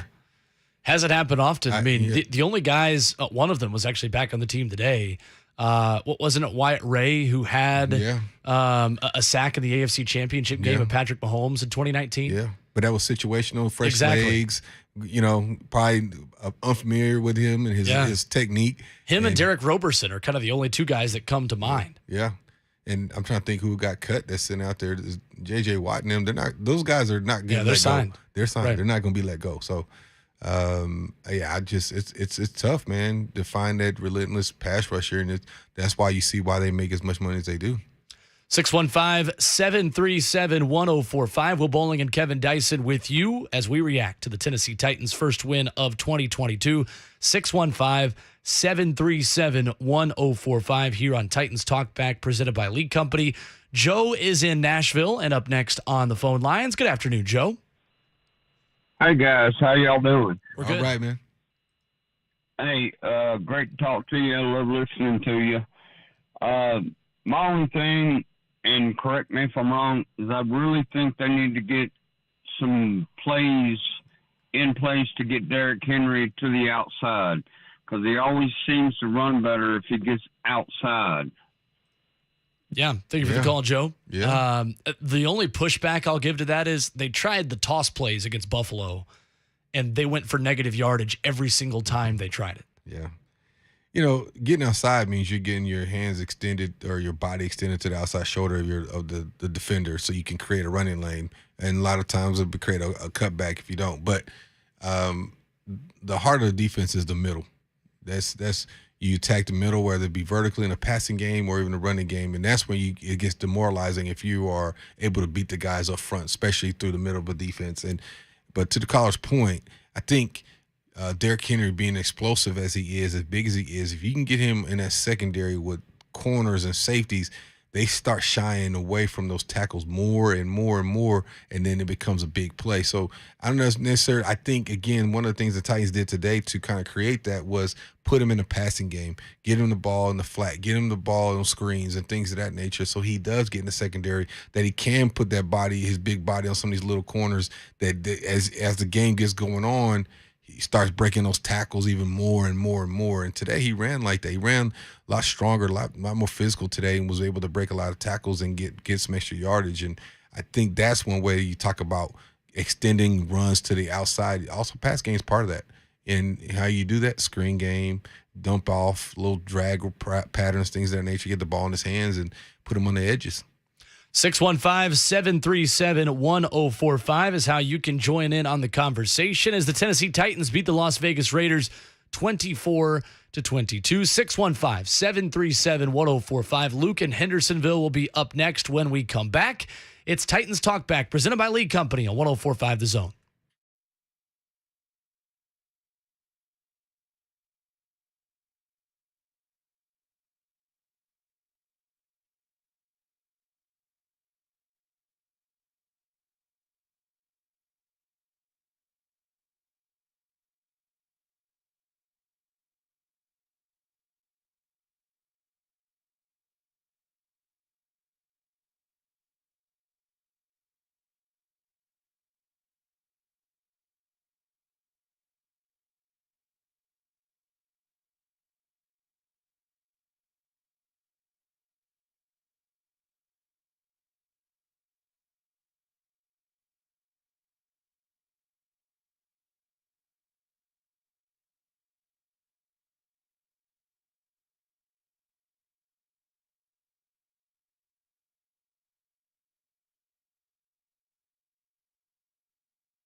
It's Titans Talk Back presented by Lee Company on 104.5 The Zone. 615-737-1045 is how you join in on the conversation.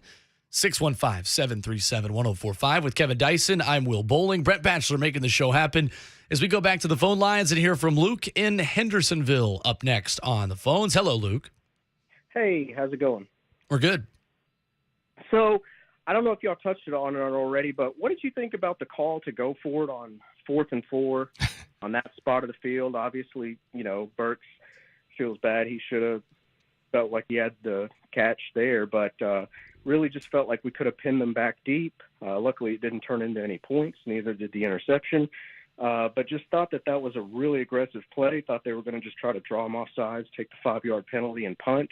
But they hiked the ball and went for it, and just seems like it was kind of an ill-advised call. But I want to see what y'all think.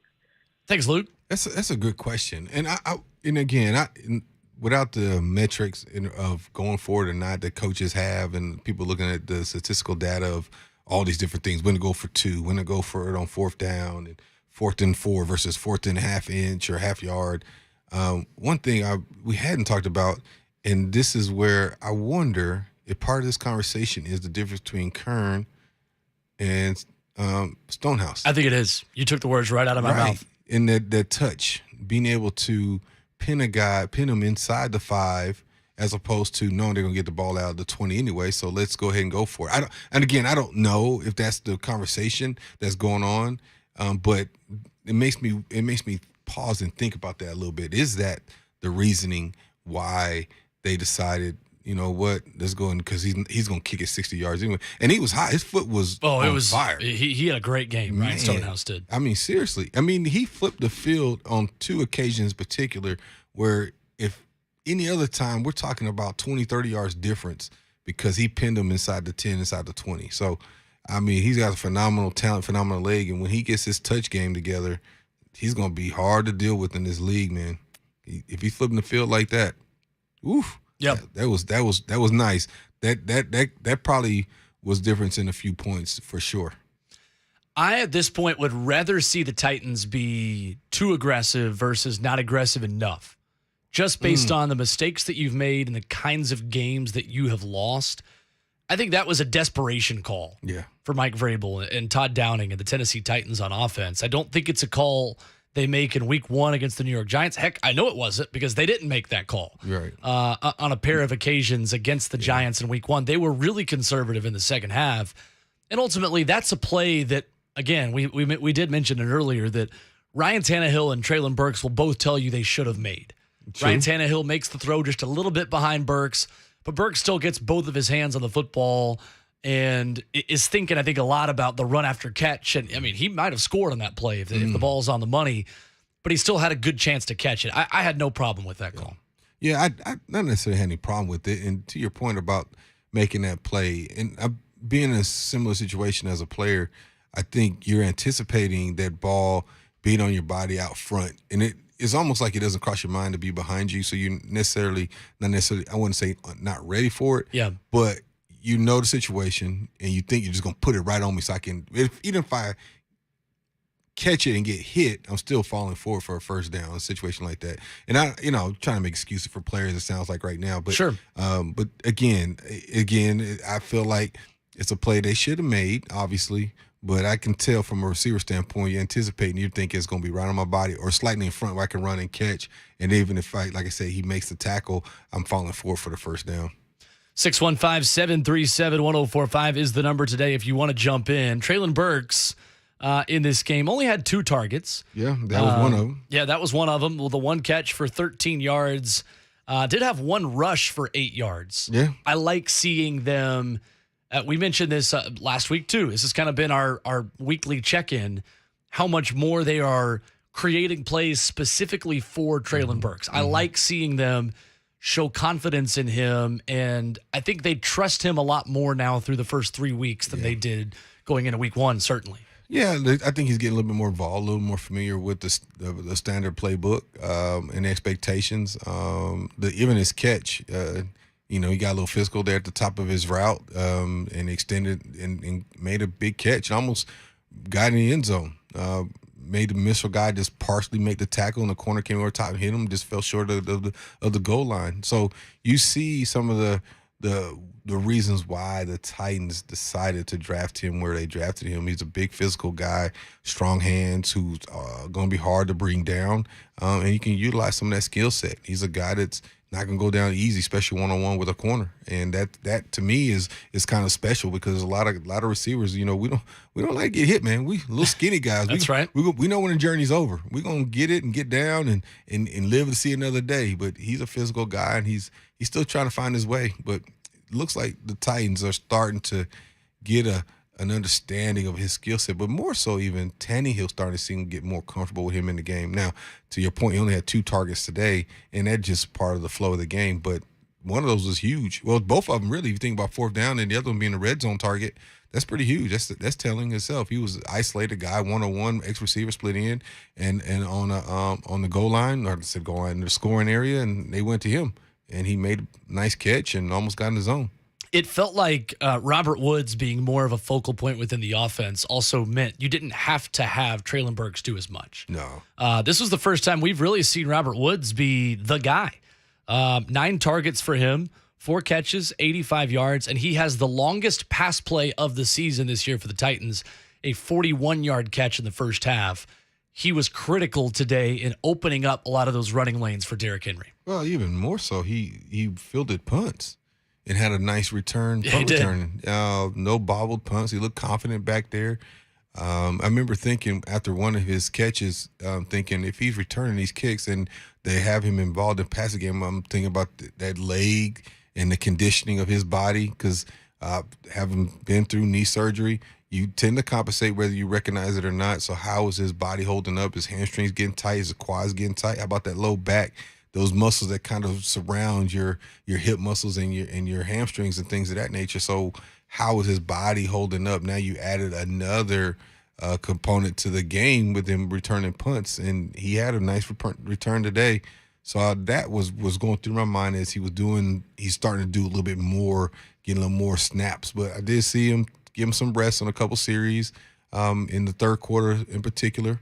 So maybe that was kind of the plan strategically, knowing that he not necessarily has a pitch count on the total number of plays, but just being mindful that he is coming off a knee surgery and building that tolerance and that endurance in his muscles up. Phil in Portland is up next on the phone lines at 615-737-1045. Hello, Phil. How are you? Hey, thanks for taking my call, man. I'm sitting over here. I had my own little Super Bowl party over here today. Congratulations, Phil. You know, they say the crowd. It was me, myself, and I in here. So, I just wanted to comment on the confidence of the Titans. They got to believe in each other, even when all obstacles are in their way, like all these injuries and stuff. You got see, as a fan, we're still dwelling off of what happened with the Bills. As a player, you got to move on in your mind because you got to deal with the next opponent.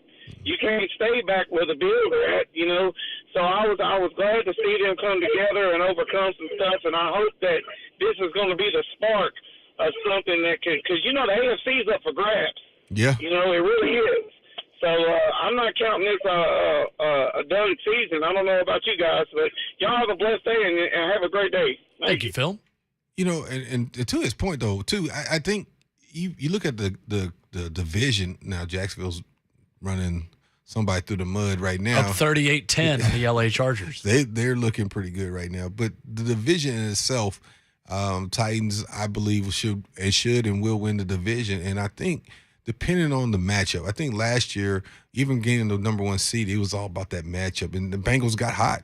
They got hot at the right time of year, all the way to the Super Bowl, and were competitive in that game. So it's just about timing and where you are. And again, the Bengals got hot, but the Titans are in it, man. It's you just got to get that first one under your belt. Now, if they went 0-3, a little harder statistically to obviously make a playoff run to the playoffs, I should say.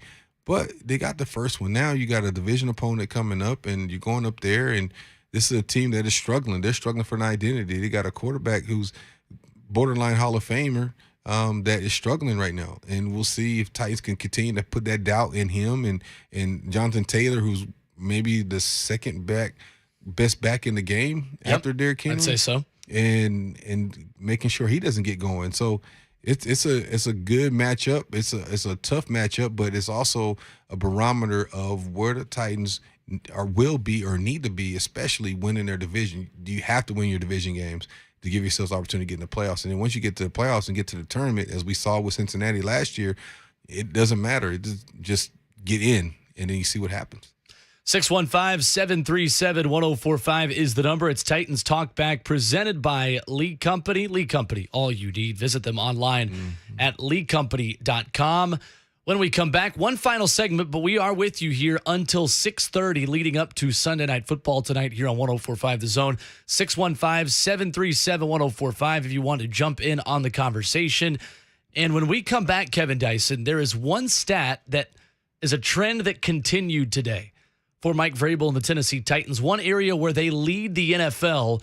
We'll tell you what that is coming up next. Titans 24, Raiders 22. This is Titans Talk Back on 104.5 The Zone.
Titans Talk Back presented by League Company. Titans 24, Raiders 22. The final score today in Nissan Stadium.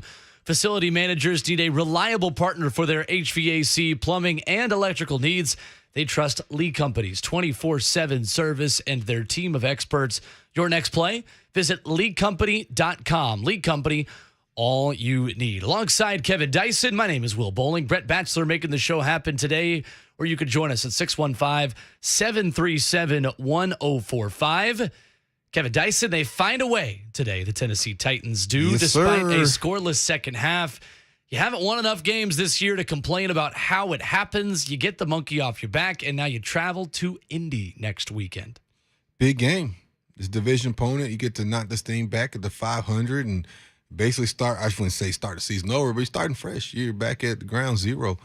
2-2 is a whole lot better than 1-3. Obviously, 1-2 is a lot better than 0-3, and no matter how you cut that up. So this is a big game. And you get to beat a division opponent on the road would even be a bigger victory considering circumstances. So it's a big game, man. I keep saying it, and as cliche as it is, but the NFL's a season of every week is the biggest game of the year. Well, here we are, the biggest game of the year again. Sure is, and it's going to be a big one against an Indianapolis team that beat the Kansas City Chiefs today. Pretty unbelievable. Yeah. Chiefs missing a late field goal in that one. They also have an extra point that is missed at one point in that game up in Lucas Oil Stadium. So a very big win. The Colts are 1-1-1. So something's got to give. Something's got to give. Something's got to give. But, I think the Titans, knowing they're a divisional opponent, somebody you're familiar with, I think the difference being the quarterback play. Last year we saw with Carson Wentz that, he got hot one game, and then eventually he ended up being the turning point of it. He turned the ball over, fumbling, interception, things of that nature. Titans were able to capitalize. So with Matty Ice kind of be the same way. He's going to be the X factor for one way or the other for the Titans, and you hope it's to the positive for the Titans as they go down to Indianapolis and try to get a win. Doug is in Nashville and up next today on the phone lines, where you can join us at 615-737-1045. Good evening, Doug. Hello, guys. I don't know if you guys have hit in on it, but Derrick Henry is more effective than just running for 100 yards and catching passes. If you don't think so, just ask that Raiders cornerback that he didn't make the right business decision and tried to tackle Derrick, and he had to come off the field. Right. So it didn't look like a big hit, but it was enough to where I'm positive that the next time he makes that route and he decides to make that tackle, he's got to think twice about that business decision. Yeah, thank you for the call, Doug. And look, we mentioned it as well that 65 yards after contact today for Derrick Henry, who had 85 rushing yards. Yeah. And that's yards after contact on rushes. That doesn't count some of the receptions that he had in this football game. The guy that you're mentioning, too, as well, Doug, was Nate Hobbs, who got a concussion trying to tackle Derrick Henry. Incredible. And hopefully Nate is all right and can be back in there next week. But he looked again like Derrick Henry is supposed to look in two-tone blue, and the Titans' final score reflects that. Yeah, man. And again, I think sometimes the reputation of a player can be their greatest asset. Just his ability as a runner. Until you prove me otherwise, people are going to commit to stopping Derrick Henry. I mean, it is what it is. The Titans, as we've seen, go as he goes, especially of late in these last few years, as Derrick Henry's been one of the best players in the National Football League. I know the conversation that has been is the tread on the tire starting to show signs of being worn? Is he gotten hit to his total pitch count? Like all the different sayings and metaphors people have used in relates to him and his career. But I think the idea that the coaches need to embrace is, how can we utilize him in different facets of the game and still get the production? He may not be a 2,000-yard back right now this year, considering circumstances in the game, but he dang sure can be a 1,200, 1,300-yard back, but he can also have 600, 700 yards receiving. Sure. And that can be just as impactful. Now you're talking about somebody that has 18, 19, 2,000 yards of total offense combined, and that's still very productive, obviously, and that is a game changer. So I think today's intentionality of giving him the ball in the passing game, nearly 60 yards receiving. If you can have that kind of production, 150 yards of total offense a game, that's a pretty good season. That's a very productive season. Yeah, and that's exactly what they got from him today. The 85 yards on the ground, the 58 yards that were through the air. That's still, I mean, you talk about 150, 140 yards all purpose. That's still what he was contributing at his best. It just was a little bit of a different formula today. Yep, exactly. He might have 125 yards rushing and 23 receiving. He might have a 200-yard rushing game and no catches. You know, it's just one of those things. You find ways to get the ball into your best player's hands, and today the intent was there. I think he had, like I said, 8 touches of the first 12 or 13 plays of the game, and that was like, okay, now they know they mean business. We got to find a way to get him involved, and they happened to do in the passing game. 615-737-1045 is the number today on Titans Talk Back, presented by League Company right here on 1045 The Zone. We mentioned this before the break, Kevin Dyson. The Tennessee Titans are first in the NFL in one key stat that continued today under Mike Vrabel. Today was the Tennessee Titans' 16th win of 3 or less points. They are now 16-7. Wow. In such games, which leads the NFL since 2018, Mike Vrabel's first season at the helm. And the Titans are now 1-1 in those one-score games after losing in similar fashion to the New York Giants in Week 1. Yeah, and in all reality, they probably should have won that one too. Absolutely. But, man, that's a remarkable stat, and it shows you that the guys are equipped for battle and finding ways to win football games. And, you know, what we've seen under Vrabel coach teams is a team that they haven't really lost games beating themselves, and they found ways to win games. If they've had incidents like today where you had a turnover, well, they've made a stop. They gave a big play, but then you get the pick from Kevin Byard. So they've found ways to overcome mistakes time and time again, and that's a remarkable stat when you think about since his tenure of being well over 500 in those circumstances. I think any coach would take that record, especially in the National Football League when everybody is really about a field goal apart, you know, depending on the season and the game. And we've seen it this year, a lot of come from behind victories in the National Football League, a lot of one possession type games, 3-point, 4-point games. It's been very competitive, as the reason why they have free agency as it is they wanted to make it competitive and everybody have a shot to play the Super Bowl. 615-737-1045 is the number here on Titans Talk Back. Marvin is in Tullahoma up next on the phone lines. Good evening, Marvin.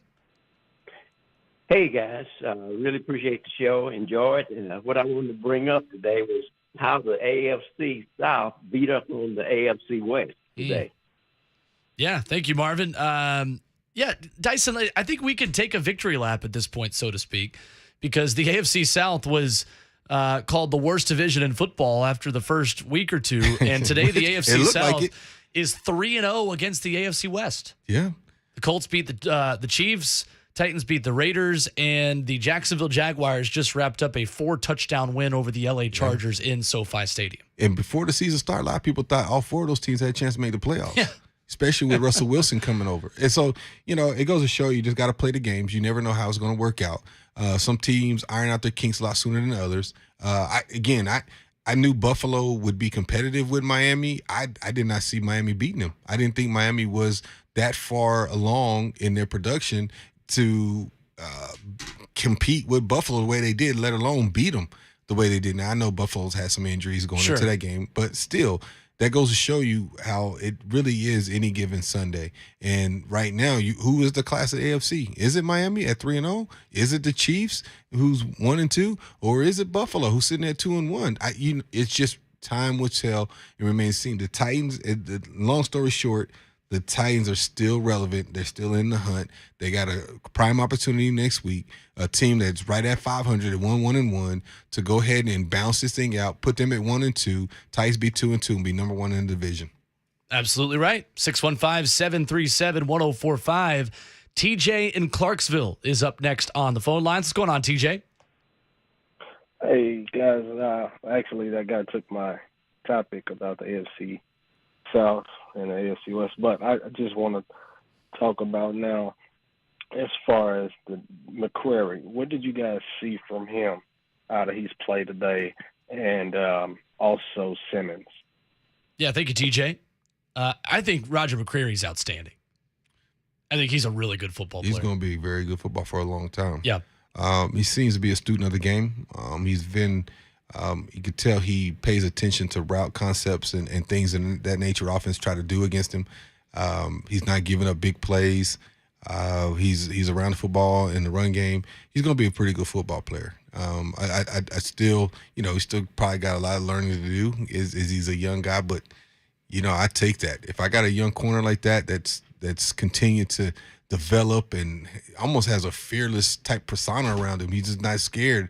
He's ready to go, and that you could take that, harness that, man, and develop it. And he's not the issue, and that's unusual when you say that about a rookie on a veteran team. So he's not the issue. It's what we're gonna do on the other side. Some guys that need to develop and catch up.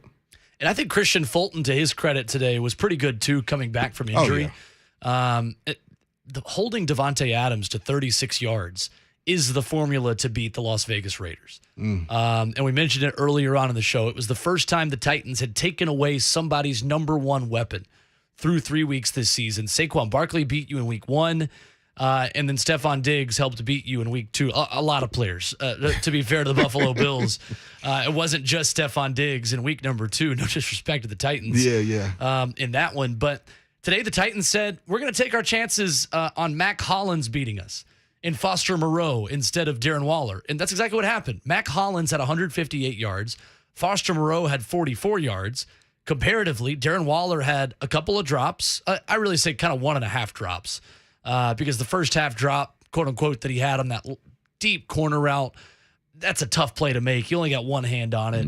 It's a play that he makes a lot. Yeah, true. But I get you. I think it'd be harsh to call that a complete drop. Yeah. His drop he had in the red zone is a drop, and the Titans intercepted it. And his back was to me on that play, and I couldn't tell where his eye placement was.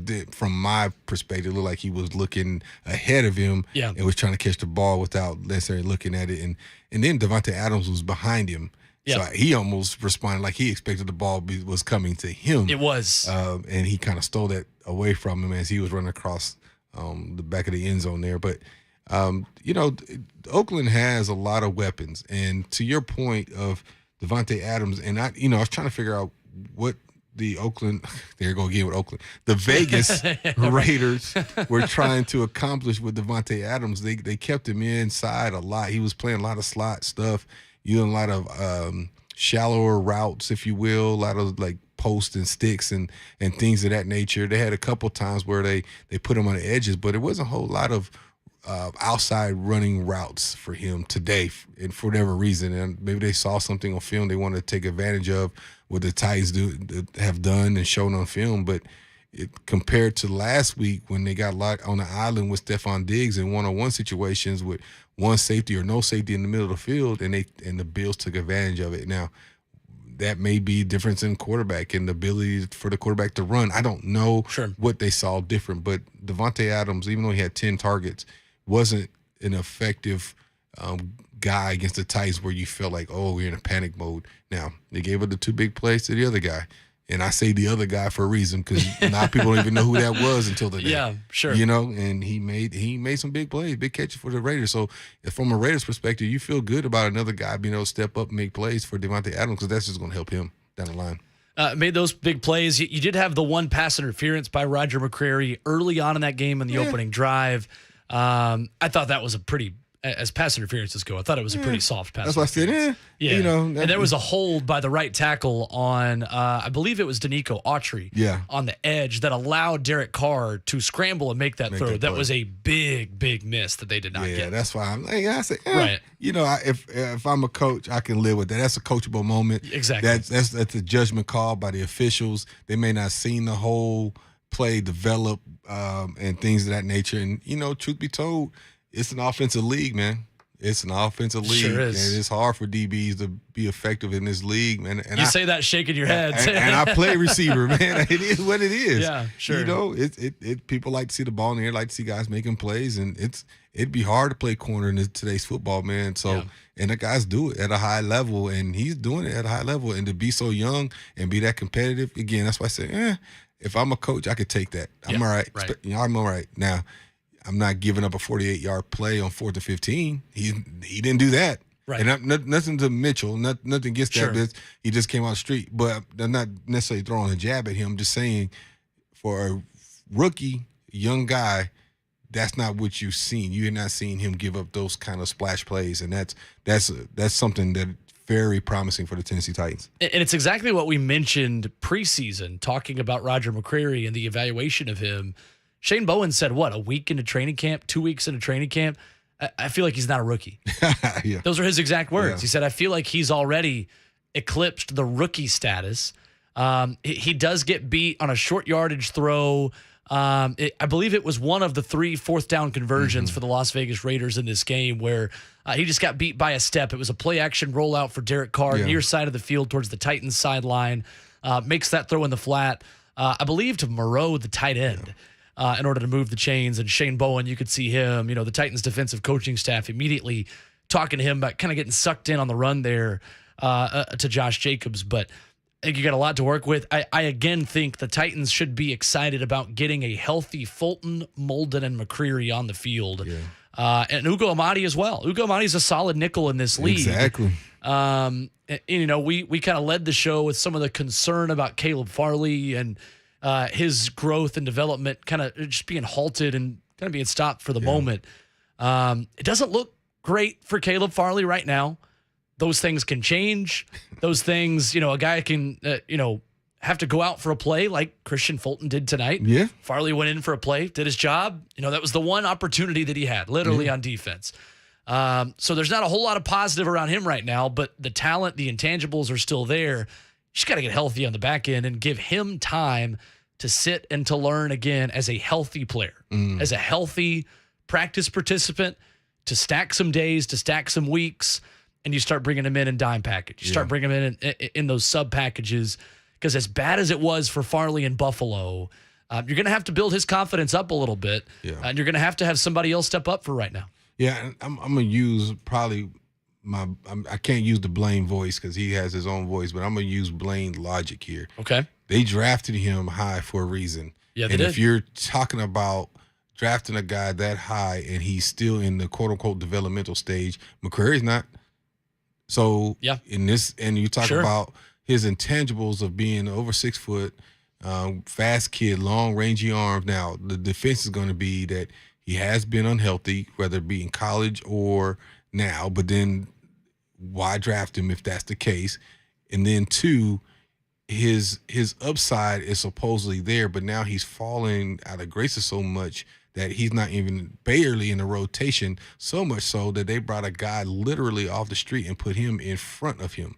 So to me, that's a telling story. Now, that doesn't mean he's not going to be able to work his way back up into the rotation. Sure. Because he has a lot of intangibles that you can't coach. Long range, he can run. He still has a lot of skill sets that he has that the other guys don't possess. However, that to me is the reason why I'm surprised he's not playing. So why is it? Is it to your point? Is it a lack of confidence that he has in his ability right now? He's not seeing the field right there. Is he not confident in his ability to break down routes? And then lastly, one thing about McCreary right now, as far as innovative offenses, you haven't seen the Chiefs yet. You haven't seen the Rams yet. Some of the things they do from a schematic standpoint. That's true. And in the AFC, there's some other teams that, aside from Buffalo, that I feel like put the ball in the air as good as anybody in the National Football League, and that being Cincinnati and Miami right now. And having to see those teams, maybe not Miami, but Cincinnati in particular, with 3 solid receivers that can be Pro Bowl receivers on any given roster, Higgins and all of them, I feel like they're solid. That there's some challenges coming. So I'm not saying pump the brakes on McCreary just yet, because I think he's got a lot of upside, but there's a lot, and his legs have got to stay underneath him. It's a long season. I'll be curious to see how he holds up as we get going and going and going, because I would say right now, based on talent of receivers, especially individual receivers, the Titans are 1-1. And that being they won the battle today with Devontae Adams based on his production, and they lost it against Stephon Diggs and based on production. Now we'll see as they get going. They got a couple good receivers in the Colts. Pittman and the guys. He's a big target. And big he's physical, healthy and now. he's healthy. Right. That's a nice challenge for anybody. Sure. So we'll see how they hold up against him. So, and again, I'm not trying to throw sour grapes on all the situation. I'm just saying the reality of it is still a small sample size, but it's a good sample size, and it makes you feel good that the kid's going to be ready to go and be competitive for a long time. And everything that happens today that you have to correct, like you said, to lead off the show about 2 hours ago, is easier to do after a win. Yeah. It is a lot easier to do in the film room after a 24-22 win for the Titans today over the Las Vegas Raiders. Got a time for a few more of your phone calls at 615-737-1045. Thomas is in Nashville up next. Good evening, Thomas. Hey, guys. How are y'all doing tonight? We're good. Okay, I just want to touch on, I'm proud that they got the win today, and I believe a part of it because they got the guy on the center replacing whatever his name is, Taylor, whatever his name is. Taylor Lewan? Yeah. Yeah. That guy from Carolina on the center, I believe he helped out a lot with opening the holes for Derrick Henry when he got the runs like he needed. And Tannehill, I'm proud of him. And hopefully we can move on and get the next W. Yeah, absolutely. Thank you, Thomas. I do think we should give Dennis Daly a little bit of credit for the way he plays at left tackle today, Kevin, because he had to come in on play number 2 on Monday against Buffalo, and with a full week of preparation, obviously Von Miller is not standing on the other side of that field for the Las Vegas Raiders, but Max Crosby was. Max Crosby, Chandler Jones. Yeah. Both pretty solid pass rushers.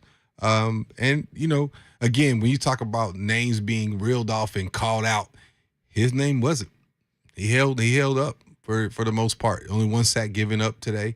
A few pressures, but only one sack given up today. And I don't even know if that was on him, to be honest with you. Yeah, So that speaks volumes to how the offensive line came to compete today.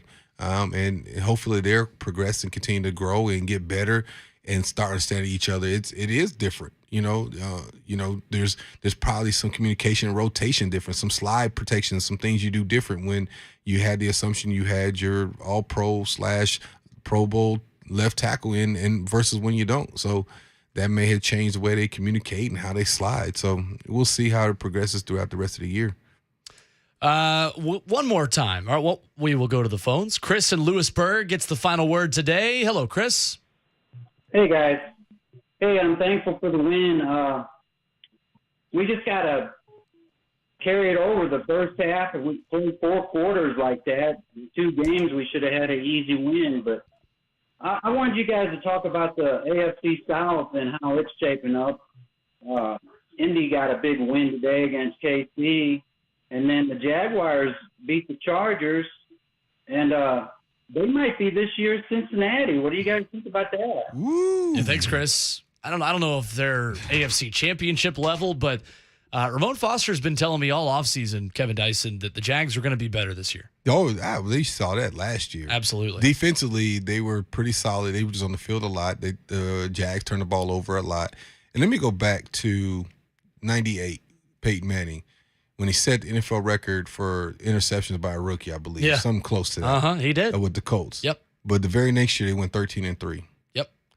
Similarly, you look at turn the ball over, solid defense behind it, and now you're seeing fruits of that labor. He looks way more confident. He's throwing the football well.